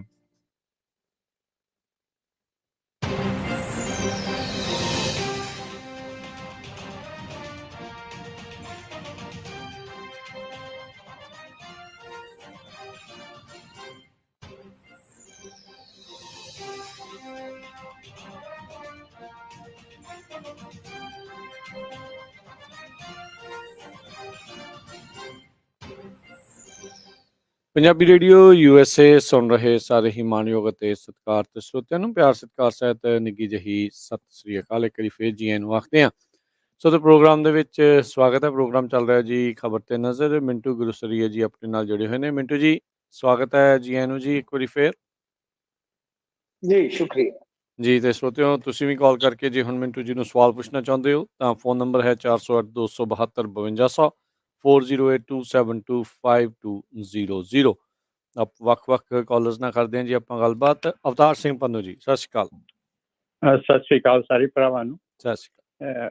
ਮੇਰਾ ਸਵਾਲ ਹੈ ਜੀ ਕਿ ਜਿਵੇਂ ਅਸੀਂ ਵੇਖਦੇ ਪਏ ਹਾਂ ਕਿ ਜਿਹੜੇ ਸਾਰੇ ਸਿਆਸੀ ਪਾਰਟੀਆਂ ਤੇ ਸਿਆਸੀ ਲੀਡਰ ਅਸਿੱਧੇ ਤੌਰ ਤੇ ਲੋਕਾਂ ਦੀਆਂ ਭਾਵਨਾਵਾਂ ਨੂੰ ਭੜਕਾ ਕੇ ਕੁਰਸੀਆਂ ਪ੍ਰਾਪਤ ਕਰਕੇ ਤੇ ਪੰਜਾਬ ਨੂੰ ਲੁੱਟਣਾ ਚਾਹੁੰਦੇ ਨੇ ਤੇ ਉਹ ਪੰਜਾਬ ਦੇ ਹਿੱਤਾਂ ਦਾ ਪੂਰਾ ਖਿਆਲ ਰੱਖਣ ਲਈ ਤਿਆਰ ਹੀ ਨਹੀਂ ਹੈਗੇ ਤੇ ਕੇਂਦਰ ਸਰਕਾਰ ਤੇ ਏਜੰਸੀਆਂ ਪੰਜਾਬ ਦੇ ਸਾਰੇ ਹਿੱਤਾਂ ਨੂੰ ਖੋਹ ਕੇ ਆਪਣੇ ਹੱਥ 'ਚ ਕਰਕੇ ਪੰਜਾਬ ਦੇ ਲੋਕਾਂ ਨੂੰ ਅਸਿੱਧੇ ਤੌਰ ਤੇ ਗੁਲਾਮ ਬਣਾ ਲੈਣਾ ਚਾਹੁੰਦੀਆਂ ਨੇ ਤੇ ਹੁਣ ਇਸ ਦਾ ਵਿਰੋਧ ਕਰਨ ਲਈ ਜਾਂ ਇਸ ਸਿਆਸੀ ਚਾਲਾਂ ਨੂੰ ਸਾਰੀਆਂ ਯੂਨੀਅਨਾਂ ਨੂੰ ਇਕੱਠਿਆਂ ਹੋ ਕੇ ਇਹਦਾ ਕੋਈ ਇਹਨਾਂ ਦੇ ਹਿੱਤਾਂ ਲਈ ਲੜਨਾ ਨਹੀਂ ਚਾਹੀਦਾ? ਦੱਸਿਓ ਜਰਾ। ਕਿਸਾਨ ਆਪਾਂ ਉਹੀ ਗੱਲ ਕਰਕੇ ਹਟੇ ਆ ਸਰ। ਤੇ ਦੂਸਰੇ ਨੰਬਰ ਤੇ ਗੱਲ ਜਿਹੜੀ ਹੈ ਕਿ ਕੱਲੀ ਗੱਲ ਜਥੇਬੰਦੀਆਂ ਦੀ ਨਹੀਂ ਹੋਏਗੀ, ਗੱਲ ਸਾਰੇ ਪੰਜਾਬੀਆਂ ਨੂੰ ਹੀ ਕਿਤੇ ਨਾ ਕਿਤੇ ਚੁੱਕਣੀ ਪਵੇਗੀ। ਮਸਲਾ ਬਹੁਤ ਵੱਡਾ ਹੈ।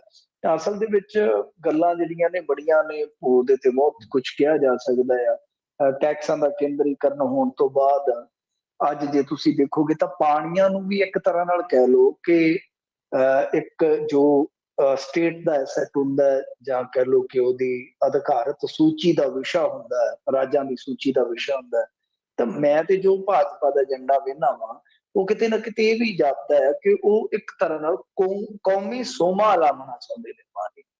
ਇਹ ਬਹੁਤ ਵੱਡੀ ਪ੍ਰੋਬਲਮ ਆ। ਬਹੁਤ ਇਹਦੇ ਚ ਕਹਿ ਲਓ ਕਿ ਗੁੰਝਲਾਂ ਨੇ ਜਿਹੜੀਆਂ ਆਮ ਬੰਦੇ ਨੂੰ ਸਮਝ ਨਹੀਂ ਪੈਂਦੀਆਂ। ਸੋ ਇਹ ਨਾ ਇੱਕ ਜਥੇਬੰਦੀ ਦਾ ਕੰਮ ਹੈ ਤੇ ਨਾ ਇੱਕ ਰਾਜ ਦਾ ਕੰਮ ਹੈ। ਇਹ ਤੇ ਸਾਰੇ ਰਾਜਾਂ ਨੂੰ ਜਾਗਣਾ ਪਏਗਾ, ਸਾਰੇ ਰਾਜਾਂ ਨੂੰ ਜਾਗਣਾ ਪਏਗਾ। ਸਾਰੇ ਹੀ ਰਾਜਾਂ ਦੇ ਅਧਿਕਾਰਾਂ ਦਾ ਕਿਤੇ ਨਾ ਕਿਤੇ ਘਾਣ ਹੋ ਰਿਹਾ। ਸੋ ਖੇਤਰੀ ਪਾਰਟੀਆਂ ਮਜ਼ਬੂਤੀ ਨਾਲ ਲੜਨ, ਰਾਜ ਲਾਮਬੰਦ ਹੋਣ ਤਾਂ ਮੇਰੇ ਖਿਆਲ ਦੇ ਨਾਲ ਇਹ ਮਸਲਾ ਰੁਕੇਗਾ। ਨਹੀਂ ਤੇ ਇਹ ਟੈਕਸਾਂ ਤੋਂ ਸ਼ੁਰੂ ਹੋਇਆ ਕੰਮ ਜਿਹੜਾ ਉਹਦਾ ਪਾਣੀਆਂ ਤੱਕ ਆ ਹੀ ਰਿਹਾ, ਤੁਹਾਡੇ ਸਾਹਮਣੇ ਹੀ ਹੈ। ਜੀ ਜੀ। ਉਦਾਂ ਇਹਨਾਂ ਦੀ ਇੱਕ ਗੱਲ ਇਹਨਾਂ ਨੇ ਕਿਹਾ ਵੀ ਅਸਿੱਧੇ ਤੌਰ ਤੇ ਨਹੀਂ ਭੜਕਾਉਂਦੇ, ਹੁਣ ਤਾਂ ਸਿੱਧੇ ਤੌਰ ਤੇ ਲੋਕਾਂ ਨੂੰ ਜਿਹੜਾ ਉਹ ਭੜਕਾ ਰਹੇ ਨੇ। ਇਹ ਸਿਆਸਤਦਾਨ ਨਹੀਂ ਟਲਦੇ ਜੀ। ਤੇ ਅਗਲੇ ਆਪਣੇ ਕਾਲਰ ਨੇ ਡਾਕਟਰ ਸੁਰਿੰਦਰ ਸਿੰਘ। ਹੈਲੋ। ਹਾਂਜੀ ਸਤਿ ਸ਼੍ਰੀ ਅਕਾਲ ਜੀ, ਕੀ ਸਵਾਲ ਹੈ ਜੀ? ਸਤਿ ਸ਼੍ਰੀ ਅਕਾਲ ਜੀ, ਮੈਂ ਡਾਕਟਰ ਸੁਰਿੰਦਰ ਸਿੰਘ ਬੋਲ ਰਿਹਾ ਸ਼ਿਕਾਗੋ ਤੋਂ। ਮੇਰਾ ਮਿੰਟੂ ਸਰ ਨਾਲ ਕੋਈ ਕੁਐਸਚਨ ਹੈ ਜੀ, ਪੁੱਛੋ ਜੀ। ਜੀ sir. Why you criticise government? ਦੇਖੋ ਲੋਕੀ ਬੱਚੇ ਯੂਕਰੇਨ ਵਿੱਚ ਫਸ ਗਏ, ਬਹੁਤ ਦੁੱਖ ਹੋਇਆ, ਲੇਕਿਨ ਬੱਚਿਆਂ ਦੇ ਮਾਂ ਪਿਓ ਦਾ ਇੱਕ ਫਰਜ਼ ਬਣਦਾ ਹੈ। ਉਹਨਾਂ ਨੂੰ ਪਤਾ ਹੈ ਕਿ ਲੜਾਈ ਲੱਗ ਰਹੀ ਹੈ। 2 ਮਹੀਨੇ ਪਹਿਲੇ ਪਤਾ ਸ਼ੁਰੂ, ਦੁਨੀਆ ਨੂੰ ਪਤਾ ਸੀ ਕਿ ਲੜਾਈ ਲੱਗ ਰਹੀ ਹੈ। ਉਹਨਾਂ ਨੂੰ ਆਪਣੇ ਬੱਚਿਆਂ ਨੇ ਕਿਉਂ ਨਹੀਂ ਕਿਹਾ ਆਪ ਜਾਓ? ਤੁਸੀਂ ਕਹਿੰਦੇ ਵੀ ਮਾਪਿਆਂ ਦਾ ਕਸੂਰ ਆ, ਸਰਕਾਰ ਦਾ ਨਹੀਂ? ਮਿੰਟੂ ਜੀ ਕਹਿੰਦੇ ਕਿਉਂ ਕ੍ਰਿਟਿਸਾਈਜ਼ ਕਰ ਰਹੇ ਹੋ ਜੀ ਸਰਕਾਰ ਨੂੰ?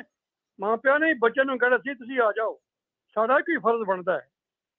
ਹੁਣ ਅਸੀਂ ਹਰੇ ਗੱਲ ਗਵਰਨਮੈਂਟ ਤੇ ਛੱਡ ਰਹੀਏ। ਵੇਅਰ ਵੀ ਸੇ ਜੀ ਜੀ ਜੀ ਜੀ। ਡਾਕਟਰ ਸਾਹਿਬ, ਮੈਂ ਬੜੇ ਅਦਬ ਨਾਲ ਤੁਹਾਡੀ ਗੱਲ ਸੁਣੀ ਤੇ ਇੱਕ ਮਿੰਟ ਤੁਸੀਂ ਸੁਣ ਲਿਓ ਕਿ ਜਿਹੜੇ ਬੱਚੇ ਸੀਗੇ, ਮਾਪਿਆਂ ਨੂੰ ਤੇ ਕਈ ਵਾਰ ਨਹੀਂ ਪਤਾ ਲੱਗਦਾ ਹੁੰਦਾ। ਮੰਨ ਲਓ ਕੋਈ ਆਮ ਬੱਚਾ ਘਰੋਂ, ਆਮ ਘਰ ਬੱਚਾ ਗਿਆ ਤੇ ਮਾਪਿਆਂ ਨੂੰ ਇੰਨੇ ਹਾਲਾਤ ਉੱਥੋਂ ਦੇ ਮਤਲਬ ਕਿ ਨਹੀਂ ਪਤਾ ਹੁੰਦੇ, ਪਰ ਬੱਚਿਆਂ ਨੂੰ ਪਤਾ ਸਨ। ਤੇ ਮੈਂ ਤੁਹਾਨੂੰ ਦੱਸਣਾ ਚਾਹੁੰਦਾ ਕਿ ਬੱਚਿਆਂ ਨੇ ਇੰਡੀਅਨ ਅੰਬੈਸੀ ਤੱਕ ਪਹੁੰਚ ਵੀ ਕੀਤੀ ਸੀ ਕਿ ਤੁਸੀਂ ਏਦਾਂ ਕਰੋ ਕਿ ਸਾਨੂੰ ਆਨਲਾਈਨ ਆਪਸ਼ਨ ਲੈ ਦਿਓ। ਉਹ ਨਿਕਲ ਆਉਂਦੇ। ਉਹਨਾਂ ਦੀਆਂ ਸਮੱਸਿਆਵਾਂ 2 ਸਨ। ਇੱਕ ਤੇ ਹੈ ਕਿ ਜਿਵੇਂ ਫਾਈਨਲ ਈਅਰ ਵਾਲੇ ਸਟੂਡੈਂਟ ਸੀ, ਉਹ ਡੀਕ ਰਹੇ ਸੀਗੇ ਕਿ ਸ਼ਾਇਦ ਯਾਰ ਕੋਈ ਮਹੀਨਾ 2 ਮਹੀਨੇ ਹੋਰ ਨਿਕਲ ਜਾਵੇ ਇਸ ਤਰ੍ਹਾਂ ਸਟ੍ਰੈਸ ਦੇ ਵਿੱਚ ਤੇ ਸਾਡੀ ਡਿਗਰੀ ਪੂਰੀ ਹੋ ਜਾਏਗੀ, ਡਿਗਰੀ ਮਿਲ ਜਾਏਗੀ, ਕਿਉਂਕਿ ਨਹੀਂ ਤਾਂ ਫਿਰ ਸਾਰਾ ਕੁਛ ਮਿੱਟੀ। ਸੈਕਿੰਡ ਥਿੰਗ ਕਿ ਉਹਨਾਂ ਨੇ ਜਦ ਅਪਰੋਚ ਕੀਤਾ ਤਾਂ ਐਮਬੈਸੀ ਨੂੰ ਕਿਹਾ ਕਿ ਭਾਈ ਸਾਨੂੰ ਤੁਸੀਂ ਨਾ ਆਨਲਾਈਨ ਆਪਸ਼ਨ ਲੈ ਦਿਓ ਸਟੱਡੀ ਦਾ। ਦਿੱਕਤ ਇਹ ਸੀਗਾ ਕਿ ਜਾਂ ਕਹ ਲਓ ਕਿ ਬੜੀ ਵੱਡੀ ਪ੍ਰੋਬਲਮ ਸੀ ਕਿ ਉਹ ਯੂਨੀਵਰਸਿਟੀਆਂ ਜਾਂ ਕਹ ਲਓ ਜਿਹੜੇ ਮੈਡੀਕਲ ਕਾਲਜ ਸਨ ਉਹ ਇਹਨਾਂ ਨੂੰ ਆਨਲਾਈਨ ਆਪਸ਼ਨ ਦੇਣ ਨੂੰ ਤਿਆਰ ਨਹੀਂ ਸਨ, ਤੇ ਨਾ ਹੀ ਇੰਡੀਅਨ ਗਵਰਨਮੈਂਟ ਐਕਟਿਵ ਹੋਈ ਇਸ ਮਾਮਲੇ 'ਚ ਕਿ ਤੁਸੀਂ ਇਹਦੇ 'ਚ ਨੁਕਸ ਨਹੀਂ ਕੱਢੋਗੇ ਕਿ ਜੇ ਇੱਕ ਪਿੰਡ ਦਾ ਬੱਚਾ 5 ਸਾਲ ਦੀ ਉਮਰ 'ਚ 6 ਸਾਲ ਦੀ ਉਮਰ 'ਚ ਇੱਥੇ ਤੁਸੀਂ ਸਮਾਰਟਫੋਨ ਦੇ ਨਾਲ ਚਮੇੜਿਆ ਹੋਇਆ ਕਿ ਆਨਲਾਈਨ ਪੜ੍ਹ ਪੁੱਤਰ, ਤੇ ਜਿਹੜੇ MBBS ਸਟੂਡੈਂਟ ਆਨਲਾਈਨ ਕਿਉਂ ਨਹੀਂ ਪੜ੍ਹ ਸਕੇ? ਕਿਉਂਕਿ ਉਹਨਾਂ ਦੀ ਮਜਬੂਰੀ ਇਹ ਸੀ ਸਰ ਕਿ ਉਹਨਾਂ ਨੂੰ ਡਾਲਰਾਂ ਦੇ ਹਿਸਾਬ ਨਾਲ ਫਾਈਨ ਪੈ ਰਿਹਾ ਸੀਗਾ ਪਰ ਡੇ ਦਾ। ਮਤਲਬ ਪਤਾ ਨਹੀਂ ਹੁਣ ਉਹ ਕਿਸ ਹਿਸਾਬ ਨਾਲ ਪਾਉਂਦੇ ਸੀ, $100 ਪਰ ਡੇ ਦਾ, ਯਾਨੀ ਇਹ ਬਹੁਤ ਵੱਡੀ ਅਮਾਉਂਟ ਬਣ ਜਾਂਦੀ ਸੀ ਜੇ ਉਹ ਛੱਡ ਕੇ ਆਉਂਦੇ ਸਨ ਵਿਚਾਲੇ ਪੜ੍ਹਾਈ। ਸੋ ਇਸ ਕਰਕੇ ਸਾਨੂੰ ਕੁਝ ਗੱਲਾਂ ਸਰਕਾਰ ਤੇ ਸੁੱਟਣੀਆਂ ਹੀ ਪੈਣਗੀਆਂ ਸਰ, ਕੁਝ ਗੱਲਾਂ ਉਹ ਸਾਨੂੰ ਉਹਨਾਂ ਤੇ ਸੁੱਟਣੀਆਂ ਪੈਣਗੀਆਂ ਜੋ ਜ਼ਿੰਮੇਵਾਰੀ ਬਣਦੀਆਂ। ਅਸੀਂ ਅੰਨੇ ਕ੍ਰਿਟਿਕ ਨਹੀਂ, ਔਰ ਮੈਂ ਤਾਂ ਖਾਸ ਤੌਰ ਤੇ ਆਪਣੀ ਗੱਲ ਜਿਹੜੀ ਹੈ ਉਹ ਗਰੰਟੀ ਨਾਲ ਤੁਹਾਨੂੰ ਦੱਸ ਸਕਦਾ ਕਿ ਮੈਂ ਇੰਨਾ ਕ੍ਰਿਟਿਕ, ਮੈਂ ਸਰਕਾਰ ਦਾ ਛੱਡੋ ਮੈਂ ਕਿਸੇ ਦਾ ਵੀ ਇੰਨਾ ਕ੍ਰਿਟਿਕ ਨਹੀਂ ਹੈ। ਮੈਂ ਕੋਈ ਵੀ ਬੰਦਾ ਚਾਹੇ ਮੇਰਾ ਨਿੱਜੀ ਤੌਰ ਤੇ ਜਿੰਨਾ ਮਰਜ਼ੀ ਵਿਰੋਧੀ ਹੋਵੇ ਨਿੱਜੀ ਜ਼ਿੰਦਗੀ 'ਚ, ਪਰ ਜੇ ਉਹਦੀ ਅੱਛਾਈ ਹੈ ਨਾ ਤਾਂ ਮੈਂ ਉਹਦੀ ਅੱਛਾਈ ਨੂੰ ਪਹਿਲਾਂ ਗਿਣਦਾ ਹੁੰਦਾ, ਉਹਦੀ ਮੇਰੇ ਨਾਲ ਨਿੱਜੀ ਰੰਜਿਸ਼ ਬਾਅਦ 'ਚ ਹੈ। ਸੋ ਮੈਂ ਤੇ ਖੁੱਲ੍ਹਦਿਲੀ ਦੇ ਨਾਲ ਰਾਜ ਕਰਨਵੀਰ ਸਿੰਘ ਦੇ ਨਾਲ ਮੇਰਾ ਬੜਾ ਲੰਬਾ ਸਫ਼ਰ ਹੋ ਗਿਆ। ਜਿੱਥੇ ਕੋਈ ਚੰਗਾ ਹੋਵੇ, ਮੇਰਾ ਵਿਚਾਰ ਕਿਸੇ ਨੂੰ ਭਾਵੇਂ ਮੰਦਾ ਹੀ ਲੱਗੇ, ਮੈਂ ਚੰਗਾ ਜ਼ਰੂਰ ਕਹਿੰਦਾ ਹੁੰਦਾ। ਮੈਂ ਉਹ ਇਵੈਕੂਏਟ ਕਰਕੇ ਲਿਆਏ ਆ ਜਿੰਨੇ ਕੁ, ਮੈਂ ਤਾਂ ਕਿਹਾ ਵੀ ਚਲੋ ਠੀਕ ਹੋਇਆ ਜਿੰਨਾ ਲੈ ਆਂਦਾ ਠੀਕ ਆ, ਪਰ ਉਹਨਾਂ ਨੇ ਇਹ ਕਾਰਵਾਈ ਬਹੁਤ ਪਹਿਲਾਂ ਕਰ ਲੈਣੀ ਸੀਗੀ। ਜਿਵੇਂ ਤੁਸੀਂ ਕਹਿ ਰਹੇ ਹੋ ਕਿ ਮਾਪੇ ਉਹਨਾਂ ਨੂੰ ਅਗਾਹ ਕਰਦੇ, ਤਾਂ ਉਸੇ ਤਰ੍ਹਾਂ ਅਸੀਂ ਕਹਿ ਸਕਦੇ ਕਿ ਮਾਪਿਆਂ ਨਾਲੋਂ ਪਹਿਲਾਂ ਇੰਟੈਲੀਜੈਂਸੀ ਇਹਨਾਂ ਦੇ ਕੋਲ ਆ, ਇਹਨਾਂ ਨੂੰ ਪਤਾ ਲੱਗ ਗਿਆ ਤਾਂ ਇਹ ਉੱਥੇ ਇਵੈਕੂਏਟ ਕਰਨ ਵਾਸਤੇ ਪੂਰਾ ਪ੍ਰਬੰਧ ਕਰ ਲੈਂਦੇ ਕਿ ਜੇ ਲੋੜ ਪਈ ਤਾਂ ਅਸੀਂ ਕਿਸ ਤਰ੍ਹਾਂ ਕਰਨਾ ਹੈ। ਜੀ, ਜਿਹੜੀ ਇਹਨਾਂ ਨੇ ਗੱਲ ਕਹੀ ਨਾ ਵੀ 2 ਮਹੀਨੇ ਪਹਿਲਾਂ ਪਤਾ ਸੀਗਾ, ਏਡੀ ਇੰਟੈਲੀਜੈਂਸ ਤੇ ਸ਼ਾਇਦ ਮੈਨੂੰ ਲੱਗਦਾ ਕਿਸੇ ਦੇ ਨਹੀਂ, ਜਾਂ ਤੁਹਾਡੀ ਕੁਝ ਖਾਸ ਸੀਗੀ ਜਿਹੜੀ ਤੁਹਾਨੂੰ 2 ਮਹੀਨੇ ਪਹਿਲਾਂ ਉੱਥੇ ਦਾ ਹਾਲਾਤ ਜਿਹੜੇ ਪਤਾ ਲੱਗ 2 ਮਹੀਨੇ ਤੋਂ ਭਾਵ ਇਹ 2 ਮਹੀਨੇ ਤੋਂ ਏਦਾਂ ਗਿਣ ਰਹੇ ਨੇ ਸਰਦਾਰ ਸਾਹਿਬ ਕਿ 2 ਮਹੀਨੇ ਪਹਿਲਾਂ ਮਤਲਬ ਕਿ ਫੌਜ ਚੜ੍ਹਾਈ ਰੂਸ ਦੀ ਫੌਜ ਚੜ੍ਹਾਈ, ਉਹ ਮਾਪਿਆਂ ਨੂੰ ਨਹੀਂ ਪਤਾ, ਸਾਨੂੰ ਤੇ ਪਤਾ ਹੀ ਜ਼ਿਆਦਾਤਰ ਉਦੋਂ ਲੱਗਾ ਜਿੱਦਾਂ ਜੰਗ ਸ਼ੁਰੂ ਹੋ ਗਿਆ ਸੀ ਪੰਜਾਬ ਦੇ ਵਿੱਚ, ਪਰ ਬੱਚਿਆਂ ਨੂੰ ਪਤਾ ਸੀ, ਬੱਚੇ ਕੋਈ ਅਣਜਾਣ ਨਹੀਂ ਸਨ, ਸਰਕਾਰ ਨੂੰ ਵੀ ਪਤਾ ਸੀ। ਤਾਂ ਜਦੋਂ ਬੱਚੇ ਤੁਹਾਡੇ ਕੋਲੋਂ ਮੰਗ ਕਰ ਰਹੇ ਨੇ, ਤਾਂ ਫਿਰ ਤੁਸੀਂ ਕਿਉਂ ਨਹੀਂ ਉਹਨਾਂ ਦਾ ਹੱਲ ਕਰਵਾਇਆ? ਤੁਸੀਂ ਬਹੁਤ ਵੱਡੀ ਰਕਮ ਦੇ ਰਹੇ ਹੋ ਯੂਕਰੇਨ ਨੂੰ, ਕੋਈ ਫ੍ਰੀ ਨਹੀਂ ਪੜ ਰਹੇ ਉੱਥੇ ਜੀ, ਤੁਸੀਂ ਬਹੁਤ ਵੱਡੀ ਉਹਨਾਂ ਦੀ ਇਕਨੋਮੀ ਦੇ ਵਿੱਚ ਕੰਟਰੀਬਿਊਸ਼ਨ ਕਰ ਰਹੇ ਹੋ, ਤੁਸੀਂ ਕੋਈ ਭੀਖ ਥੋੜੀ ਉੱਥੇ ਲੈਣੀ ਹੈ ਕਿਸੇ ਤੋਂ। ਔਰ ਕਮਾਲ ਦੀ ਗੱਲ ਇਹ ਆ ਕਿ ਜਦੋਂ ਇਸ ਤਰ੍ਹਾਂ ਵੀਜ਼ੇ ਲੱਗਦੇ ਆ, ਇੱਥੇ ਇੱਕ ਬਕਾਇਦਾ ਇਹਨਾਂ ਨੇ ਵੈਲਫੇਅਰ ਫੰਡ ਬਣਾਇਆ ਹੋਇਆ, 400-500 ਕਰੋੜ ਰੁਪਈਆ ਜਾਂਦਾ ਉਹਦੇ 'ਚ, ਤਾਂ ਉਹ ਵਰਤਿਆ ਜਾ ਸਕਦਾ ਐਮਰਜੈਂਸੀ ਹਾਲਾਤ ਦੇ ਵਿੱਚ। ਸੋ ਜਿਹੜੀਆਂ ਜ਼ਿੰਮੇਵਾਰੀਆਂ ਸਰਕਾਰ ਦੀਆਂ, ਜੋ ਕਾਰਜ ਉਹਦਾ ਕਰਨੇ ਆ, ਉਹ ਆਪਾਂ ਨੂੰ ਕਰਨੇ ਪੈਣਗੇ, ਉਹ ਉਹਨਾਂ ਨੂੰ ਦੱਸਣਾ ਹੀ ਪਊਗਾ। ਤੇ ਜੇ ਆਪਾਂ ਕ੍ਰਿਟੀਸਾਈਜ਼ ਨਹੀਂ ਕਰਾਂਗੇ ਤਾਂ ਮੇਰੇ ਖਿਆਲ ਦੇ ਨਾਲ ਫਿਰ ਤੇ ਕੋਈ ਫਾਇਦਾ ਹੀ ਨਹੀਂ ਹੈਗਾ, ਫਿਰ ਤਾਂ ਜਰਨਲਿਜ਼ਮ ਦਾ ਵੀ ਕੋਈ ਫਾਇਦਾ ਨਹੀਂ, ਕਿਉਂਕਿ PR ਵਾਸਤੇ ਤੇ ਇਕੱਲੇ ਮੋਦੀ ਸਾਹਿਬ ਹੀ ਵਾਧੂ, ਆਪਣੀ PR ਉਹ ਆਪ ਹੀ ਕਰ ਲੈਂਦੇ ਨੇ। ਔਰ ਸਿੰਧੀਆ ਵੀ ਗਿਆ ਸੀ ਉੱਥੇ ਰੋਮੇਨੀਆ ਦੇ ਵਿੱਚ PR ਕਰਨ ਲੱਗਾ ਸੀ, ਉੱਥੇ ਤਾਂ ਮੇਅਰ ਨੇ ਨਾਲ ਹੀ ਡੱਕ ਲਿਆ, ਕਹਿੰਦਾ ਬਾਹਰ ਰੋਟੀ ਪਾਣੀ ਤਾਂ ਮੈਂ ਦਿਆਂ ਦੇਣ, ਤੂੰ ਐਵੇਂ ਆ ਕੇ ਉੱਤੋਂ ਦੀ ਆ ਕੇ ਫੁੱਲ ਦੇ ਹਾਰ ਪਾਉਣ ਲੱਗਾ, ਏਦਾਂ ਨਹੀਂ ਗੱਲ ਬਣਦੀ। ਉਹਨੇ ਨਾਲ ਹੀ ਟੋਕ ਲਿਆ ਸੀ ਉਹਨੂੰ। ਅਗਲੇ ਕਾਲਰ ਨੇ ਜੋਗਾ ਸਿੰਘ। ਜੋਗਾ ਸਿੰਘ ਜੀ, ਤੁਹਾਨੂੰ ਬਾਰ-ਬਾਰ ਬੇਨਤੀ ਕਰਦਾ ਹੁੰਦਾ ਮੈਂ, ਤੇ ਅੱਜ ਫਿਰ ਮੈਂ ਬੇਨਤੀ ਕਰਦਾ ਆ, ਜਦੋਂ ਫੋਨ ਦੇ ਉੱਤੇ ਹੁੰਦੇ ਆ ਆਪਣੀ ਪਿੱਛੋਂ ਰੇਡੀਓ ਦੀ ਆਵਾਜ਼ ਬੰਦ ਕਰ ਦਿਆ ਕਰੋ, ਫੀਡਬੈਕ ਆਉਂਦੀ ਆ, ਫਿਰ ਸਮਾਂ ਵੀ ਨਸ਼ਟ ਹੁੰਦਾ ਆ, ਬਾਰ-ਬਾਰ ਕਹਿਣਾ ਪੈਂਦਾ ਆ। ਤੁਹਾਨੂੰ ਫੋਨ ਦੇ ਉੱਤੇ ਸਾਰਾ ਕੁਝ ਜਿਹੜਾ ਉਹ ਸੁਣੀ ਜਾਣਾ ਆ, ਤੁਸੀਂ ਉਨੀ ਦੇਰ ਤੱਕ ਰੇਡੀਓ ਦੀ ਆਵਾਜ਼ ਬੰਦ ਕਰੋ। ਆਪਾਂ ਤਾਂ ਅਗਲੇ ਕਾਲਰ ਤੋਂ ਬਾਅਦ ਮੁੜ ਕੇ ਤੁਹਾਡੇ ਨਾਲ ਜੁੜਦੇ ਹਾਂ। ਮਹਿੰਦਰ ਜੀ। ਹੈਲੋ, ਸਤਿ ਸ਼੍ਰੀ ਅਕਾਲ ਜੀ। ਜੀ, ਸਤਿ ਸ਼੍ਰੀ ਅਕਾਲ। ਮਿੰਟੂ ਜੀ, ਮੇਰਾ ਇੱਕ ਸਵਾਲ ਹੈ ਵੀਰ ਜੀ, ਰਸ਼ੀਆ ਤੇ ਯੂਕਰੇਨ ਦੀ ਜੰਗ ਲੱਗੀ ਹੈ, ਜੇ ਅਮਰੀਕਾ ਤੋਂ ਇੰਡੀਆ ਜਾਣਾ 1 ਮਹੀਨੇ ਲਈ ਵਾਪਸ ਆਉਣ ਤੱਕ ਨਹੀਂ ਰੁਕਦੀ ਤਾਂ ਕੋਈ ਅਸਰ ਤਾਂ ਨਹੀਂ ਪੈ ਸਕਦਾ? ਨਹੀਂ, US ਤੋਂ ਜਾਣਾ ਜੀ ਤੁਸੀਂ? ਨਹੀਂ, ਇੰਡੀਆ ਜਾਣਾ 1 ਮਹੀਨੇ ਲਈ ਤੇ US ਤੋਂ ਇੱਥੋਂ ਜਾਣਾ ਜੰਗ ਉਦੋਂ ਤੱਕ ਨਹੀਂ ਰੁਕਦੀ, ਵੱਧ ਜਾਂਦੀ ਹੈ ਤਾਂ ਕੋਈ ਅਸਰ ਤਾਂ ਨਹੀਂ ਪੈ ਸਕਦਾ ਕੋਈ? ਦੇਖੋ ਜੀ, ਇਹ ਭਵਿੱਖਬਾਣੀ ਕਰਨੀ ਤਾਂ ਬੜੀ ਔਖੀ ਹੈਗੀ ਆ। ਇਹ ਬੜਾ ਕ੍ਰਿਟੀਕਲ ਵਿਸ਼ਾ ਹੈ ਸਰ, ਕਿਉਂਕਿ US ਜਿਹੜਾ ਹੈ ਉਹ ਜੇ ਭਾਵੇਂ ਸਿੱਧੇ ਤੌਰ ਤੇ ਜੰਗ ਦੇ ਵਿੱਚ ਨਹੀਂ ਲੜ ਰਿਹਾ, ਪਰ ਜੰਗ ਜਿਹੜੀ ਚੱਲ ਰਹੀ ਆ ਉਹਦੇ ਵਿੱਚ ਧਿਰ ਜ਼ਰੂਰ ਆ US। ਔਰ ਇੰਡੀਆ ਜਿਹੜਾ ਬੇਸ਼ੱਕ ਰਸ਼ੀਆ ਨਾਲ ਖੁੱਲ ਕੇ ਨਹੀਂ ਤੁਰ ਰਿਹਾ, ਪਰ ਰਸ਼ੀਆ ਦੇ ਨਾਲ ਹੀ ਹੈ।